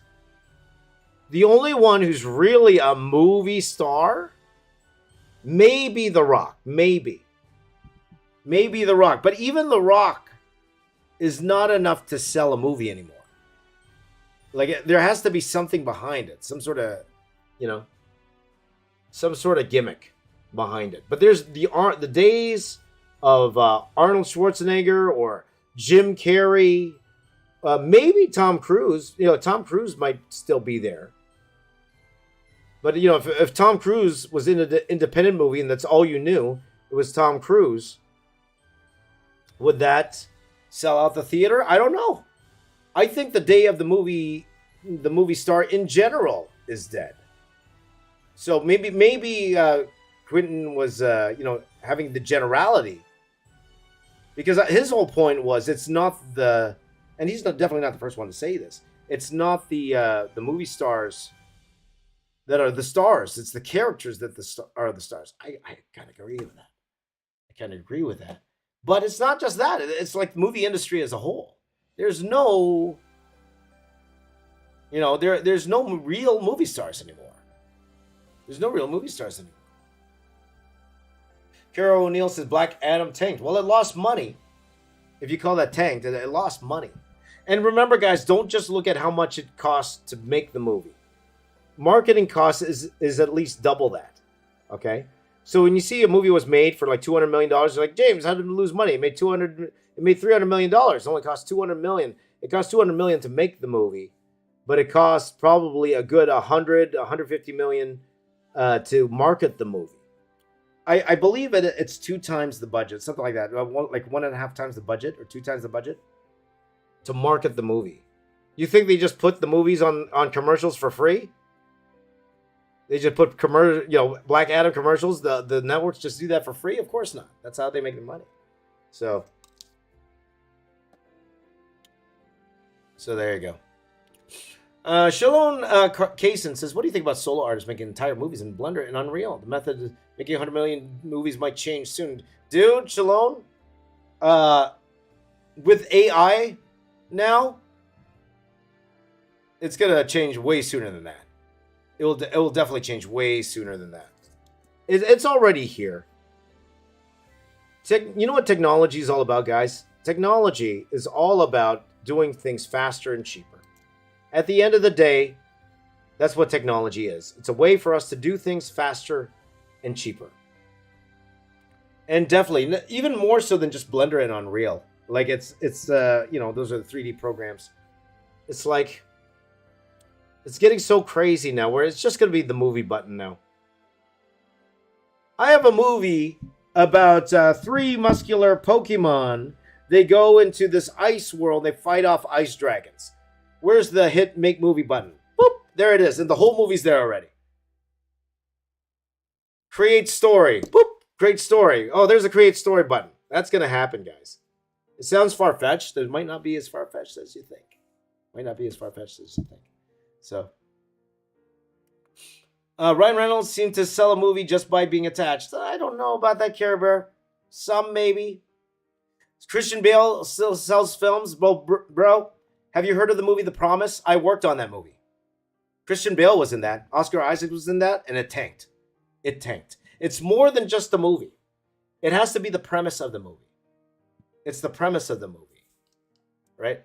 100 million for The Rock, 100 million for ads. There you go.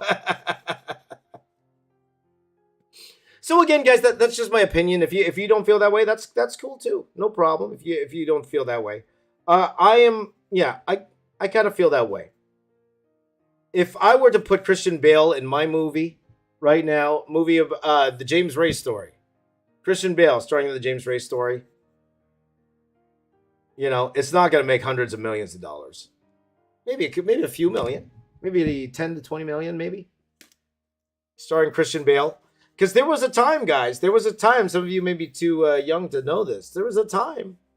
You just put Jim Carrey in the title movie. Didn't matter what the movie was. Didn't matter what the movie was. You put Jim Carrey in the movie, and that movie is guaranteed to make $50 million. Guaranteed. It's not like that anymore. It's not like that anymore. But again, guys, like everyone's own opinion. If you believe, if you believe there's a movie star, then there is. It's up to you. Hello, Cambio.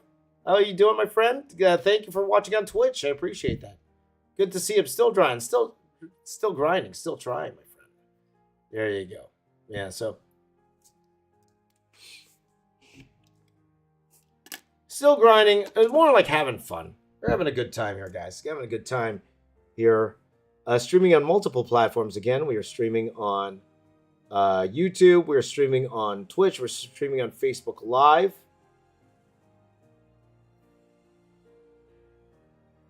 And we're streaming on Twitter for the first time ever. I don't think I've ever streamed on Twitter before, but nobody's commented on Twitter, so I don't think anybody's watching on Twitter. That's fine.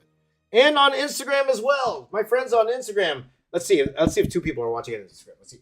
9 people are watching on Instagram. Hello, everybody on Instagram. Say hi. Everybody on Instagram. I'm waving to you guys. Everybody who's watching on Instagram, I'm going to wave to you. See, wave. I'm waving to you guys on Instagram there. Wave. Hello.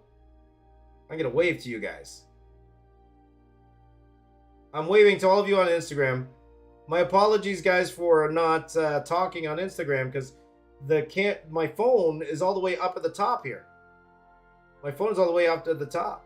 So, thank you for stopping by to watch me draw this really weird drawing here. There you go. On Instagram. There you go. By the way, guys, I'm also recording this as a podcast. So if you wanted to just listen to what I talk about every morning, by all means. This is the Morning Masterclass with the box office artist. That's what this is. Raise and shine. And then we could have Raise and Shine shirts, right? Raise and Shine. So I consider this like your morning drive radio. That's what this is kind of turning into. The Morning Drive. The Morning Drive. With James Raiz. The Morning Drive with James Raiz. There you go. There you go. So, keep going. Where to listen to your podcast? You can find it all. Any podcatcher has it. Just look up the Box Office Artist Podcast, and then you will find it. Okay, you'll find it. And pretty much it's just me recording my streams.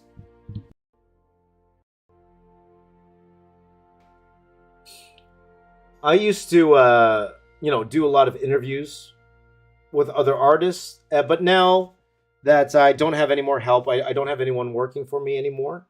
Now that I don't have anyone working for me anymore, I just wanted to keep the podcast going. So I thought this is a simple way to do it. I'd come on here, tell you guys a story, a simple story, about life, about art in general, and then and it's something for you to listen to while you're drawing or while you're doing work.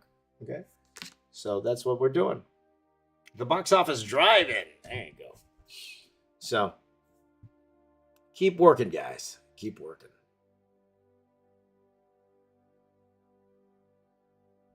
Well, I'm working on this Charizard here.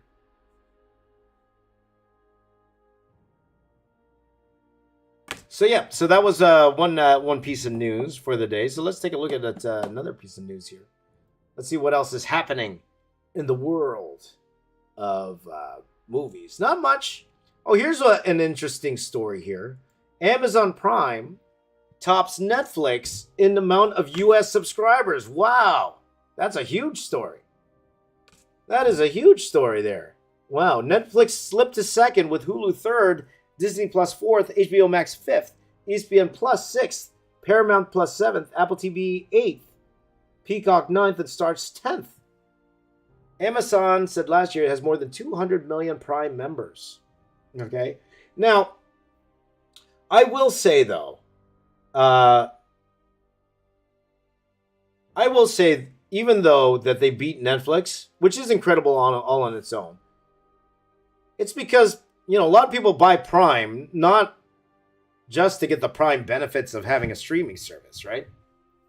Like, that's why that's a reason that's not the reason I have Prime. It's like a nice bonus. But why do you have Prime? So you can get your packages faster. That's why you have Prime. Right? So it's because they offered a different service other than the shows. Though the shows help, the streaming shows definitely help. There's a lot of movies on Prime that I have access to that was like, oh, all right, okay, I can watch this. Now, again, not saying that that's not the reason why a lot of people got Amazon Prime, but it is a reason. It is a reason. I'd say a lot of those subscribers aren't just there for the streaming service. They're there to get their packages on time. So.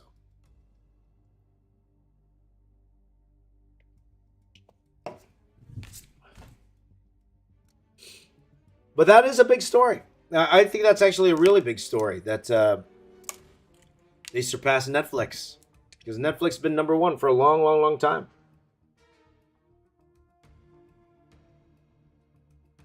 And that's where all their money's coming from. All of their money is coming from the streaming service, right? Unlike Amazon, of course, Amazon's getting money in all sorts of different places. So, speaking of which, because one thing that I've never talked about before is like, with Bob Iger coming back to take over at Disney. Like, what do you guys think? What are the chances that Disney's going to be sold? And the only one who could really buy Disney is Apple. Apple's really the only one who could buy Disney. I think it's a real possibility. I really do. I think that's a real possibility. Because Disney has not been doing well recently with their theme parks, with all of that. Definitely not doing as well as they were before. So that there could be a sale. And boy, would that change the game. Boy, would that change the game. So we'll see. We'll see how it goes. But that's a very, very interesting story. Here. Now it's called... well, I won't say that, Daniel. There you go. Kerry thought it'd be Disney after Apple. Well, let's be honest, too. Disney hasn't had a lot of good stuff out recently, right? Because what was holding Disney up, right? It's we were hoping the kids get on there for all the cartoons and stuff.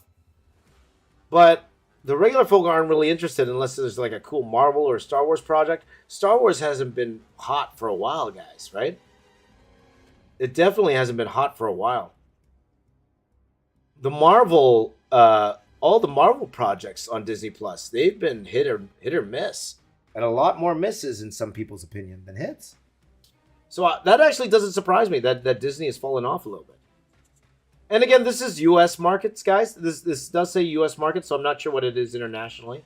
So maybe U.S. Disney Plus is more international.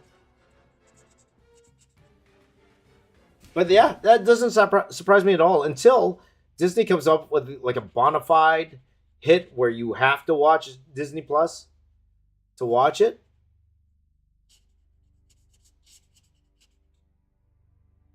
Yeah, I could totally see them being number 3 or 4 for sure. Yeah. So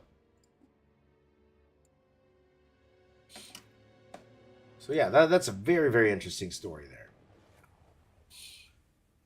Daisy Ridley was in the news the other day. Daisy Ridley, she posted that she was speaking of Star Wars, she posted she was at Lucasfilm. Now she just said she was just visiting friends.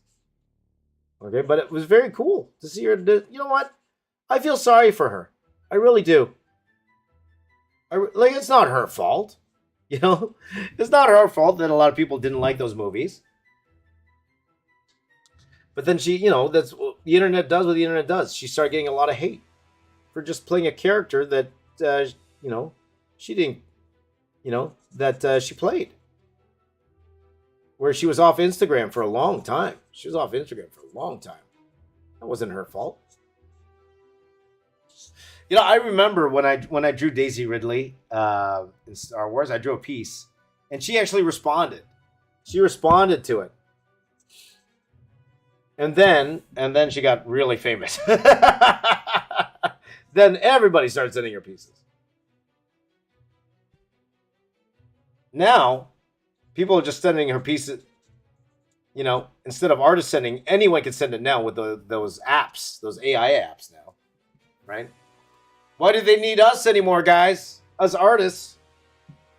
Why would the celebrities retweet somebody's artwork now when they could just do it themselves for free?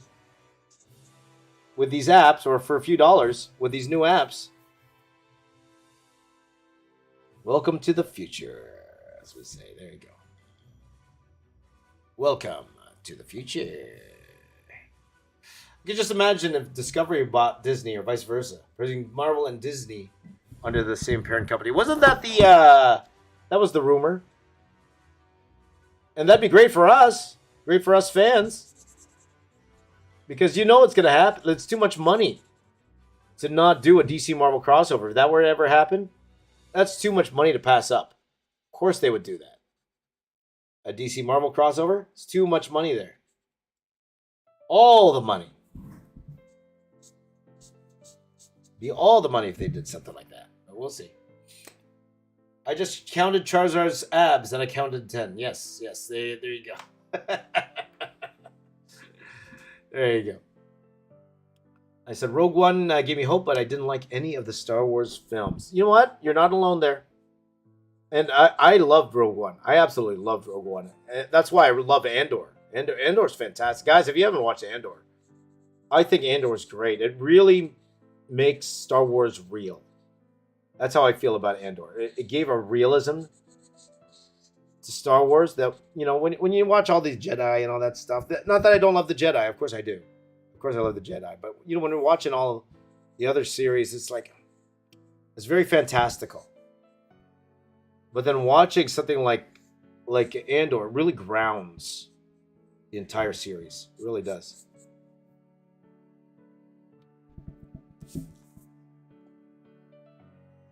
Good morning, Apple. My brother Apple's here. Everyone say hi to Apple.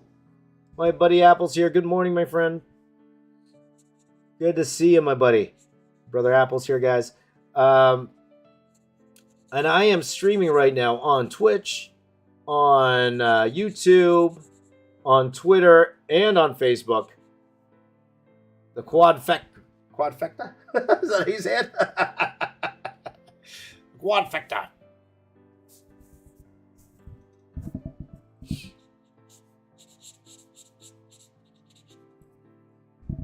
So good to you. Whatever platform you guys are watching on, thank you guys for joining me this morning. This is going to be a daily thing, my friends. It'll be a daily thing. So set your alarms. Join me every single morning here on the Box Office Artist Morning Masterclass. I'm liking that name, guys. I'll admit to you, I am kind of liking that name, the Morning Masterclass. I'm kind of liking that. Every morning, come and learn with me, the box office artist. You know what, guys? If I call this the morning masterclass, it's easy to tell your parents. Hey, what are you watching TV in the morning? No. I'm learning. I'm in class. It's the morning masterclass. There you go. Right. There you go. It's the class, the morning masterclass with the box office artist. Where I don't really teach you how to draw. I just tell you guys stories. You know, that's what I do here. Tell you guys those stories.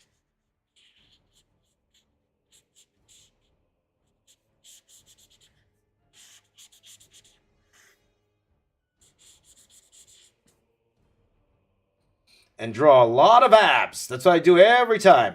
Draw a lot. Draw abs. There you go. James, are you looking in the mirror again? There you go.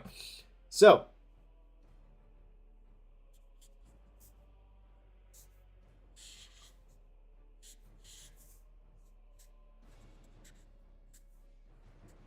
again, I consider this like morning radio. Let's consider this.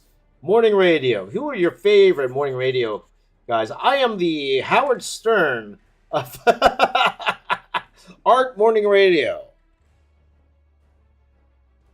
You watch me because you want to see what I'm going to say next. Because what I say next won't be controversial. I'll tell you that much. There you go. Morning radio. Happy little labs. That's right. Stay tuned, car care. Happy little labs. There you go. Could you actually teach how to draw, though? Nah. It's the morning master class, but I don't teach people how to draw. There you go. There you go. But then again, I'm hoping that you will learn from actually just watching me, you know?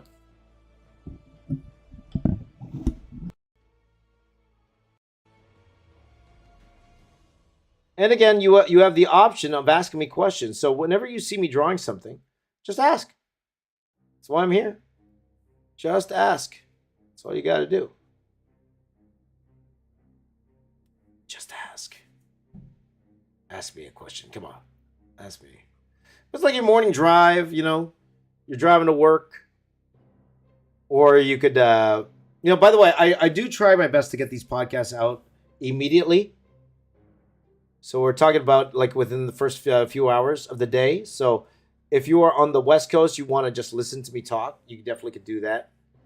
And I do try to trim out the fat a little bit for these podcasts. Like I try to, if I find there's a dead area when I'm talking, which can happen a lot, I don't include those in the podcast.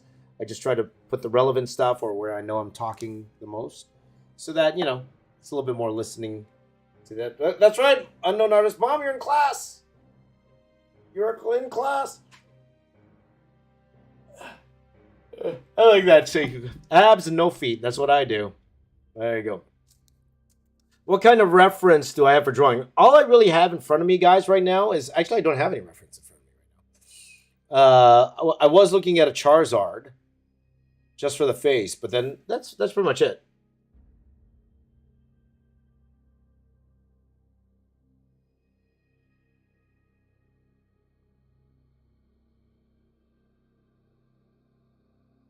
I think this one's going to look good in color. There you go. So, that's mostly the kind of reference, mainly because, guys, again, I've been drawing for a long time, so I don't really need, like, an anatomy book or looking at a muscle man to really draw, though it would help. It definitely would help if I had, like, a muscle man reference here. It actually would help a lot. So... Can I explain? Okay, so now we're getting into class, guys. Can you explain how you shade? All right, from Bearwolf. Again, a regular viewer of mine, Bearwolf here. It's very simple, Bearwolf. I pick a light source, so pick where the light's coming from. In this case, for the most part, you'll see most of my pieces. I have the light... Oops, apologies. I have two mics here. Don't ask why. You'll see that I have the light coming from the top left. Okay? I always have the light coming from the top left. And then I shade accordingly. So I think about how the shadow would be affected if the light was coming this way.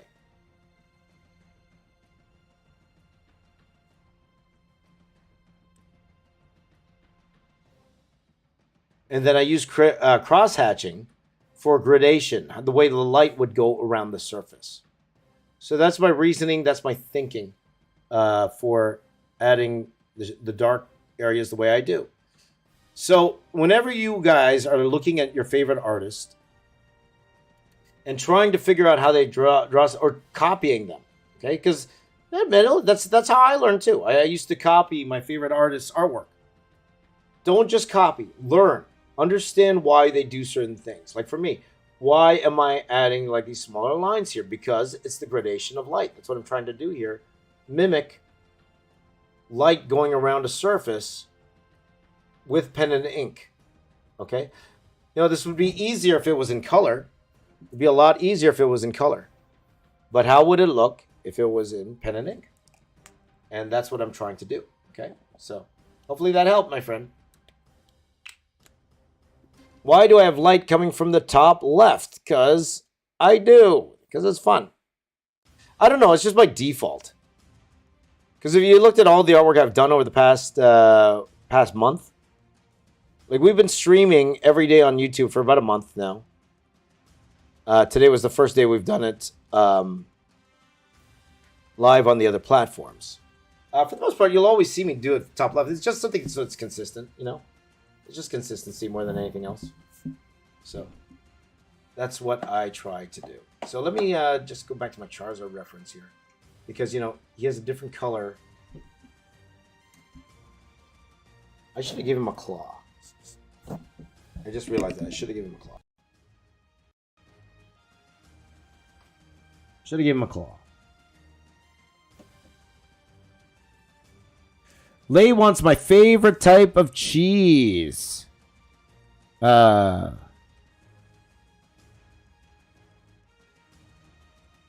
would say,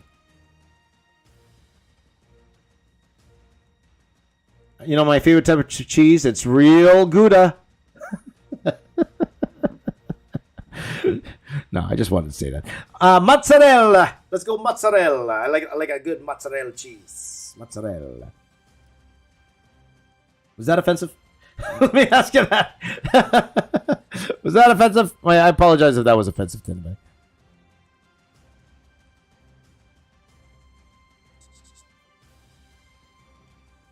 That was my Chris Pratt impression. My Chris Pratt impression, guys. Chris Pratt impression. You get it? My Chris Pratt impression. You get it? Okay, anyway. Hello, Cozy TTV. How are you, my friend? Good to see you.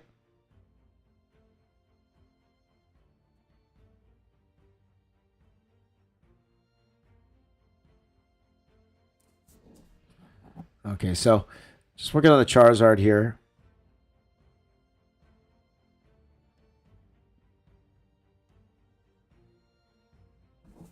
Okay, we're going to go ahead and draw the wings, and then we'll get to the legs, okay? So let's do that. Chris Dante Antonio says, you are so good at art. What is your favorite part? To be honest, these days, is just chatting with you guys. Like, the art itself, it's fun. I always like it when I draw something new. Which is why, like, recently, it's like, I don't want to do, like, a extra long, like, 24-hour piece or anything like that. I want to do art that I could spread out over a couple days, and that's a lot of fun to do. That's all I want to do.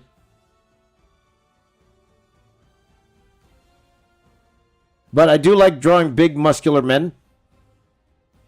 I don't know why. It's just like fun. Well, you know what? You know why? Because it's what I grew up with. That was the superhero to me when I grew up.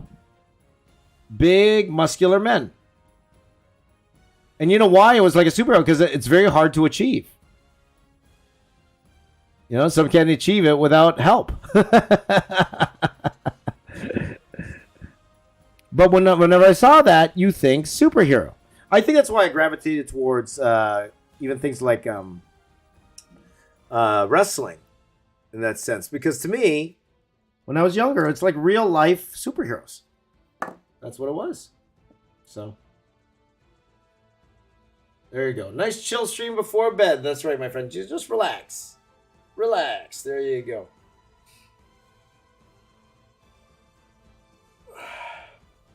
Let's see here. Daniel says, must be challenging to apply textures with different pen strokes the way you do without color.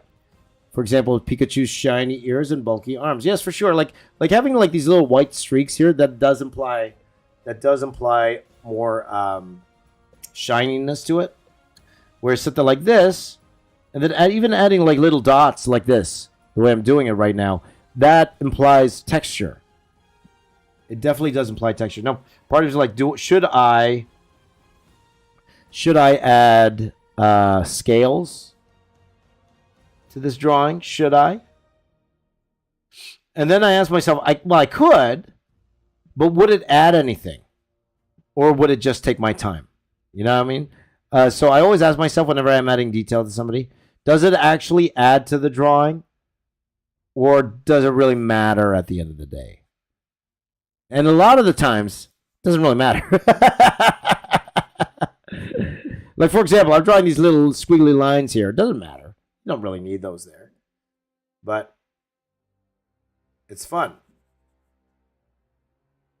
Okay, so what time is it, guys? It is 7 o'clock in the morning. Welcome to the Box Office Artist Morning Show. This is the Box Office Artist Morning Masterclass. Good morning, my friends. So we're going to be here for about another 45 minutes. So thank you to everybody who's watching, even those on Instagram. Thank you for watching. Everybody's watching on Twitch, Facebook, YouTube, Twitter. Thank you guys for watching. So let's go ahead and I'm going to erase some of this pencil lines here on the Charizard. Just so I can see, because sometimes the reason I start working pencil again is a couple reasons. Like a lot of you before, if you're longtime viewers of mine, you see I use blue pencil a lot. And one of the reasons why I use regular pencil, number one, I want you guys to be able to see it more in these streams. I want you to be able to see it more. Number two, I can't find my blue pencil. Very profound answer there, Raiz. Yes, sir. First rule of James Raiz's masterclass: don't lose your supplies. So again, guys, I know I'm going to look at this later on today, and I'm going to be like, ooh, why did I make that decision? Why did I make that decision? And that's fine. That's part of it. But I do think we have time to draw one more character here. And part of me wants to draw one of my favorite characters. I think. Well, let me just finish off this wing here. Finish out the wing, because the wing should go all the way down.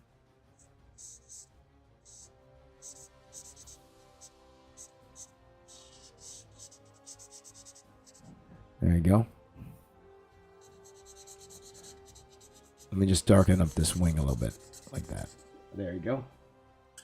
We're gonna do one more character here, and then tomorrow we're gonna add a few more. Okay, we'll add a few more tomorrow. Okay. So this Pokemon with muscles. There you go. And I think I'm gonna draw my favorite character here, and I think a lot of you guys know which one's my favorite. Okay. Oh, he has a tail too. He has a tail also, but let me finish behind here. It's got a tail. How will I do the tail? I think I'll have it coming up here on the side. Okay, but let me finish off the wing here. So what I don't want to do is, because sometimes people get confused, right? Because we have Pikachu's tail here. So I want to make sure that I don't override that tail.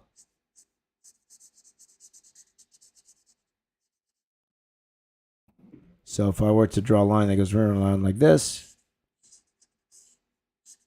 So you imagine in your head how this would cross over. There you go. Something like that. something like that. So you got the wing that goes all the way down. And then let's go ahead and add a tail, and then we'll move on to the last one. Jigglypuff with a muscular body would be interesting. I agree. Which actually, I might hold off on drawing the tail then, because if I did do Jigglypuff, probably would be above my head here. Maybe in this area right here. That might be a better place to put Jigglypuff. Okay, let's move on to Snorlax. This is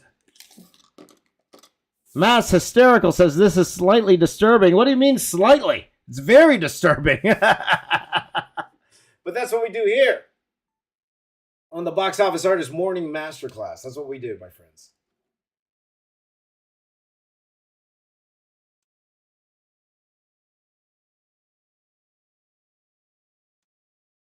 So again, one more piece here, and then I got to make sure my daughter's awake soon. So Christopher says it's 6:06 a.m. in the U.S. It is 7:07 in Canada, my friend, or in East Coast. Yes. Oh, Key JK threw in a $20 super chat. Thank you so much. I appreciate that, my friend. Thank you so much. Gotta say, but Squirtle looks like a Ninja Turtle, and you wouldn't be wrong. You would not be wrong, Key JK. We'll change his name to Squirtello. Squirtello.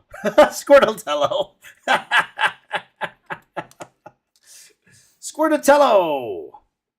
There you go.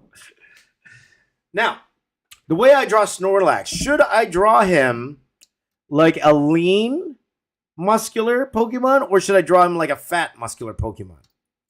Because you guys know I could do a fat, muscular Pokemon.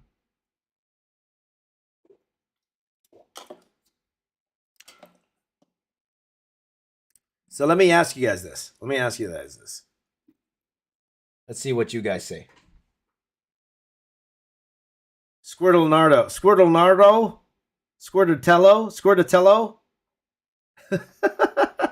Squirtelangelo? Is that how we say it? Squirtelangelo? Okay, we got a lean, we got a fat, muscular, fat, Giga Chad, thick boy. Gotta be thick boy.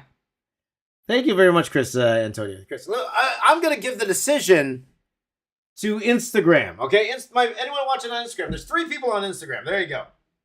To my 3 people here on Instagram, if you're still watching, everyone on Instagram here, tell me, should I draw Squirtle, or not Squirtle? Should I draw Snorlax fat? Or should I draw him lean? Okay? On Instagram. So all of you watching on Instagram, hello, guys. RDS Art, hello. Golden Test. I can't say that. Golden Test. Comic Art 7567, hello. Lance Davidson says lean.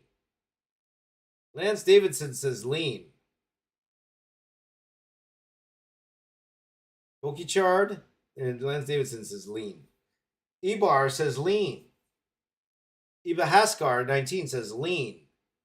Okay, I'm asking. A few more people are watching on Instagram, so I'm just saying hi to them. Hello, everyone on Instagram. So I got a couple for lean. Joker wants chunky. Let's see here. The bigger version. Constant Learner wants the bigger version now. Hello, Constant Learner.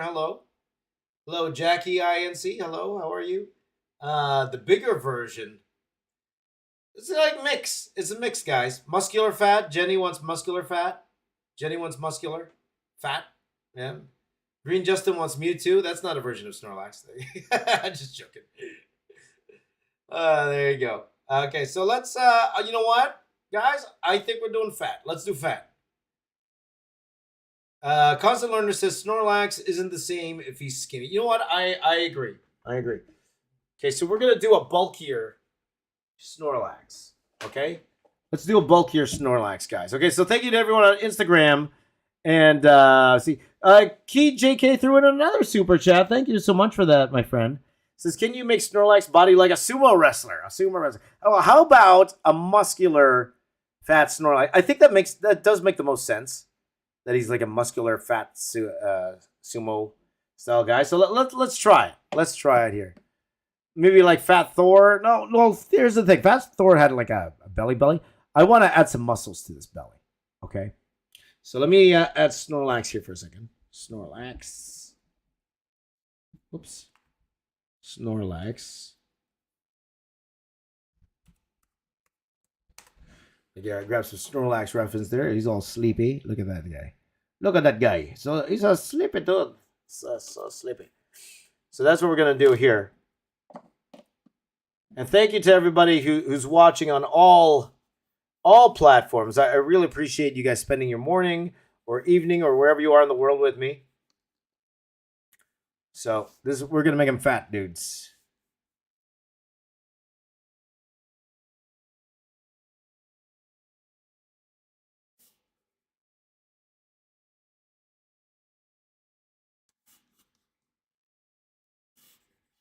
What do you think?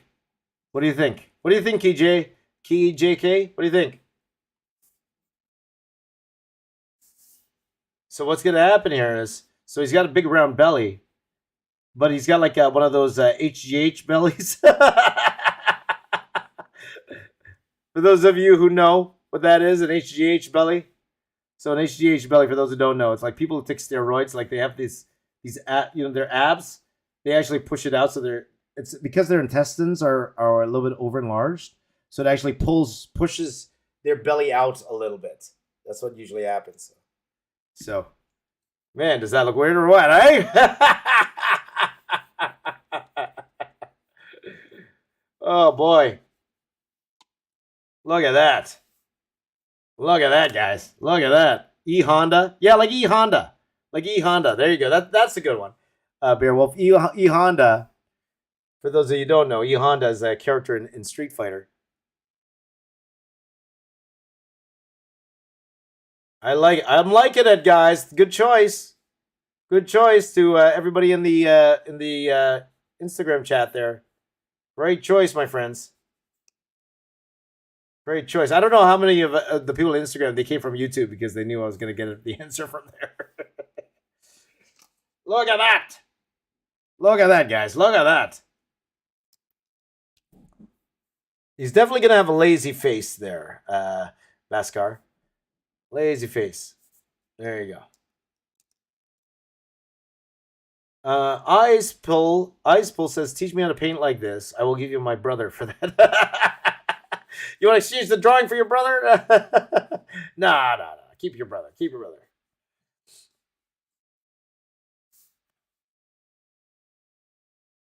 Muscular.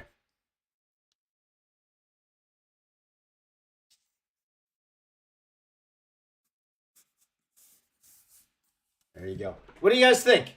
What do you guys think? I'm gonna ask my friends on Instagram. What do you guys think, my friends on Instagram? You like it? What do you think? You liking it, my friends on Instagram? Maybe. Anyway, I got to figure out a way to look at the chat close by, because my phone is up in the corner, so I can't really see. The face looks lazy, but he always has a smile. He does, so I'll make sure he has a smile. I'll definitely make sure he has a smile there, KJ. KJK. There you go. Can I draw a Pikachu? David Chua, what do you think's this guy right here? Look at this guy here. Snorlax be thick. Poop ability. Needs bigger traps. I could give him bigger traps. Because again, these I'm drawing these a little bit more larger than life. And so here's a little pro tip for you guys. So the way to make characters look a little bit more larger than life is if you draw them from an angle where you're looking up at them. So that's what I wanted to do with this particular drawing here. I wanted to be looking up at it, right? So that's what I wanted to try to do. They look like robbers wearing Pokemon masks. Okay, teach his own. All right, let's get going here. I'm going to go ahead and start inking the Snorlax here.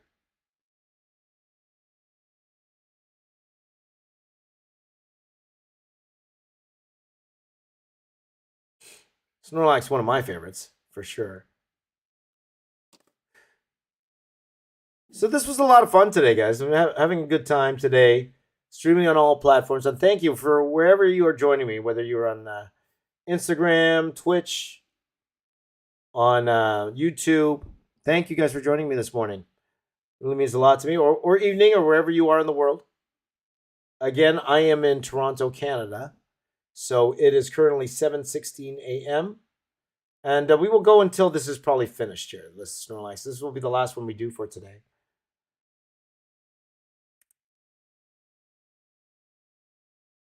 And then a full day of work ahead, guys. Whatever you have planned today, hopefully you guys enjoy and you have yourself a wonderful day. Wonderful Monday. Today is Monday, right? Today is Monday. So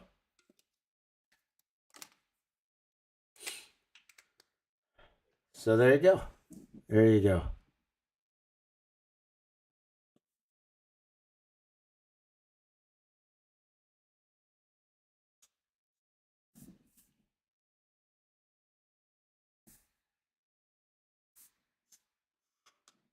A lot of fun, guys. A lot of fun today's stream. So hopefully you learned a lot. So if you guys have any more YouTube questions, I'd be more than happy to answer your YouTube questions. How many of you guys want to be YouTubers?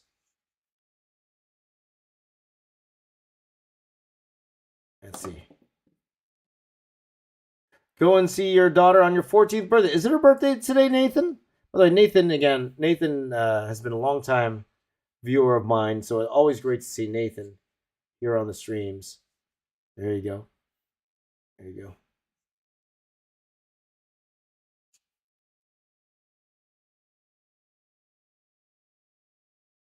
I saw Bhaskar ask this question a few times, but I will say, Bhaskar, there's a couple of like Indian superheroes I'd like to draw. Like was that Krish? Is that his name? Krish? I think that's his name because I always see commercials for that. It's Krish or something like that. But I will say, if you're into that stuff, go check out my very good friend, my very, very good friend. Her name's Cheruvi. She has a company called Cheruvi Design Labs. Okay, go look that up on even on YouTube actually. Cheruvi Design Labs. You can even look that up on Instagram, guys. She's one of my best friends.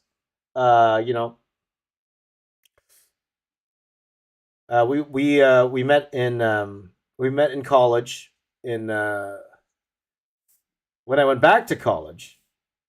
And her and Andrea and Young and all my friends there, we were very close. We were a very close knit group, and Cheruvi was one of those like standout. When guys, when you go to school, and you just know the person that's going to make it. You just know that this student here is always the most talented, always the hardest working, always everything came natural to this person. Cheruvi was that person. You knew this person was going to go on and do special things. And she absolutely did. Like, she became this world-renowned artist. She was already one, actually, before she joined, went to the same college I did. And she had me and my wife there a few years ago. I got to meet her now husband, Aditya, wonderful guy. It's one of the smartest guys I've ever met, actually, her husband. And she has a company, a visual effect company called Cheruvi Design Labs. Cheruvi Design Labs. Go check that out. And she deals a lot with that subject matter. So I would actually suggest, Bhaskar, go check her out. She's great. Tell her I sent you. Tell her I sent you. But she's one of the most phenomenal artists I've ever met in my life. Cheruvi. And so proud of everything that she's accomplished over the years. So definitely do check that out, my friend. There you go. There you go. Is her birthday today, Nathan? Is it her birthday today?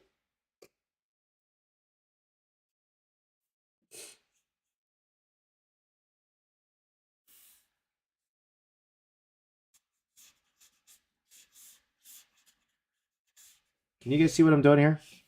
Just darkening it up here. Take care, unknown artists. Take care, unknown artists.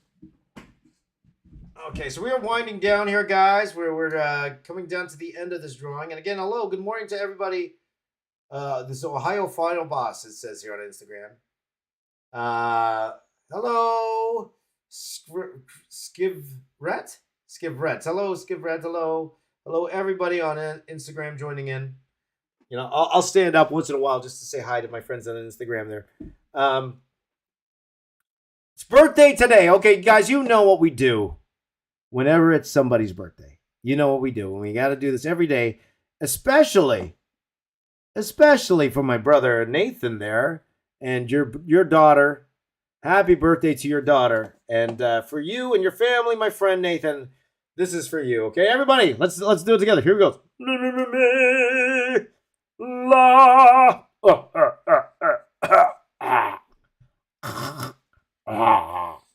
Okay, here we go. Let's do it together, guys. You guys ready? You guys ready for Nathan's daughter? Here we go. Me. Happy birthday to you. Happy birthday to you.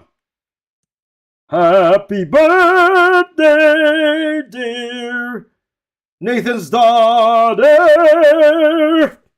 Everybody, happy birthday to you. Happy 14th birthday to my buddy Nathan's daughter there. Happy birthday. Hopefully you guys have a wonderful day ahead of you, and all the best to you and your family, Nathan. And again, thank you so much for being a wonderful supporter of myself and of the channel, and always great to have you here, my brother. Always great to have you here. Happy birthday! Happy birthday, my friends. Happy birthday. There you go. There you go. Happy birthday, everyone on Instagram is also saying happy birthday. From Not Aya, from Justin Times, Constant Learner. Happy birthday. Happy birthday. Happy birthday, Nathan. Happy birthday, my friend. I'll pass that on to her. There you go. Thank you, Nathan. There you go. Remember, if it's your birthday, make sure you don't miss the Box Office Artist Masterclass. That's what I'm telling you right now. There you go. Okay, guys. So we're winding down on this stream here today. And it was a wonderful first stream, multi-platform stream. Okay, so I will tell everybody on Instagram, if you want a better chance of me seeing your comment, you're actually better off watching me on YouTube. It actually looks a lot better on YouTube because you can see me. You can actually see me on YouTube. Okay, so I would suggest to you, if you wanted to watch me and get me to, and a much better chance of me answering your questions on Instagram faster, maybe have the stream up on the side, or even just watch me on YouTube. It'd be a little bit easier to try to get me to answer your questions there. Okay, there you go. Let's see here. I imagine Snorlax with short, chubby toddler legs, like mine. All right, guys. So we're winding down here. So wonderful first stream, guys. So thank you for joining in. Again, to everybody on Instagram, everybody on Twitch, everybody on Facebook Live, everybody on YouTube. Thank you so much for joining in on the fun today. I had a ball. I had a great time today, okay? So now usually what happens is I usually take questions from the community chat on YouTube. But for now, I think I'm okay with that. Just the comments on stream is not too bad.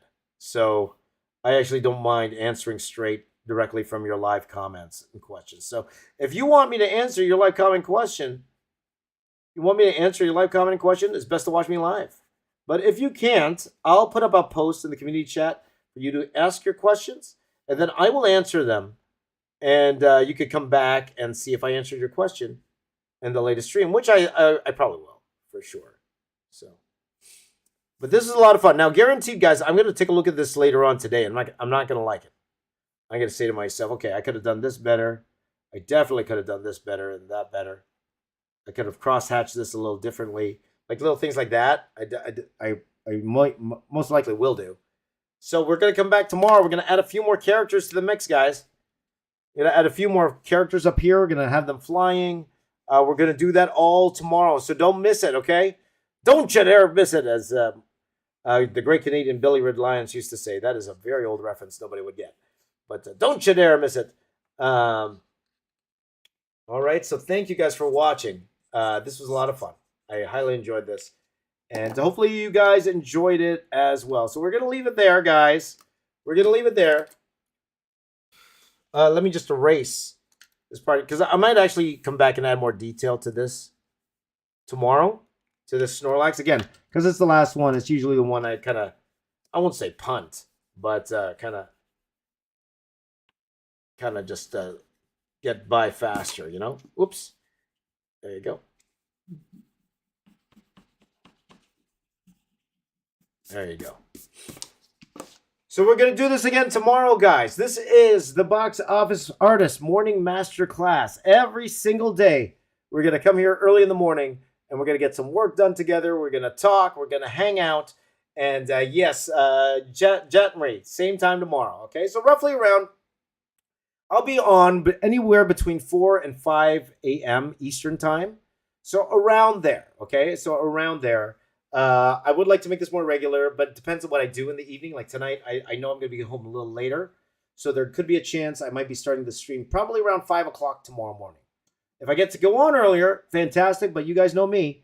I'm going to be here for a good 3-4 hours drawing with you. Okay? So to everybody watching on Twitch, everybody watching on Twitter, everybody watching on Facebook, everyone watching on YouTube, everybody watching on Instagram, thank you, Sean Baker Arts. This is awesome. Thank you, my friend. Thank you, my friend. Thank you to everybody who joined today. You guys are the best. Thank you for watching the live stream. Okay, wherever you are in the world, please do take care of yourselves. Stay safe. Much love to you and your families. Stay tuned. Car here says, bye, Professor Uncle James. That's me. Thank you guys for watching. You guys are the best. My name is James. I am the Box Office Artist. I'm here to say keep drawing. I'll see you all next time. Take care, everyone. Bye-bye. Bye-bye. I don't know how to stop the stream. How do I stop the stream? Let's see if this works. Okay, bye-bye, everybody. Love you all. Bye-bye.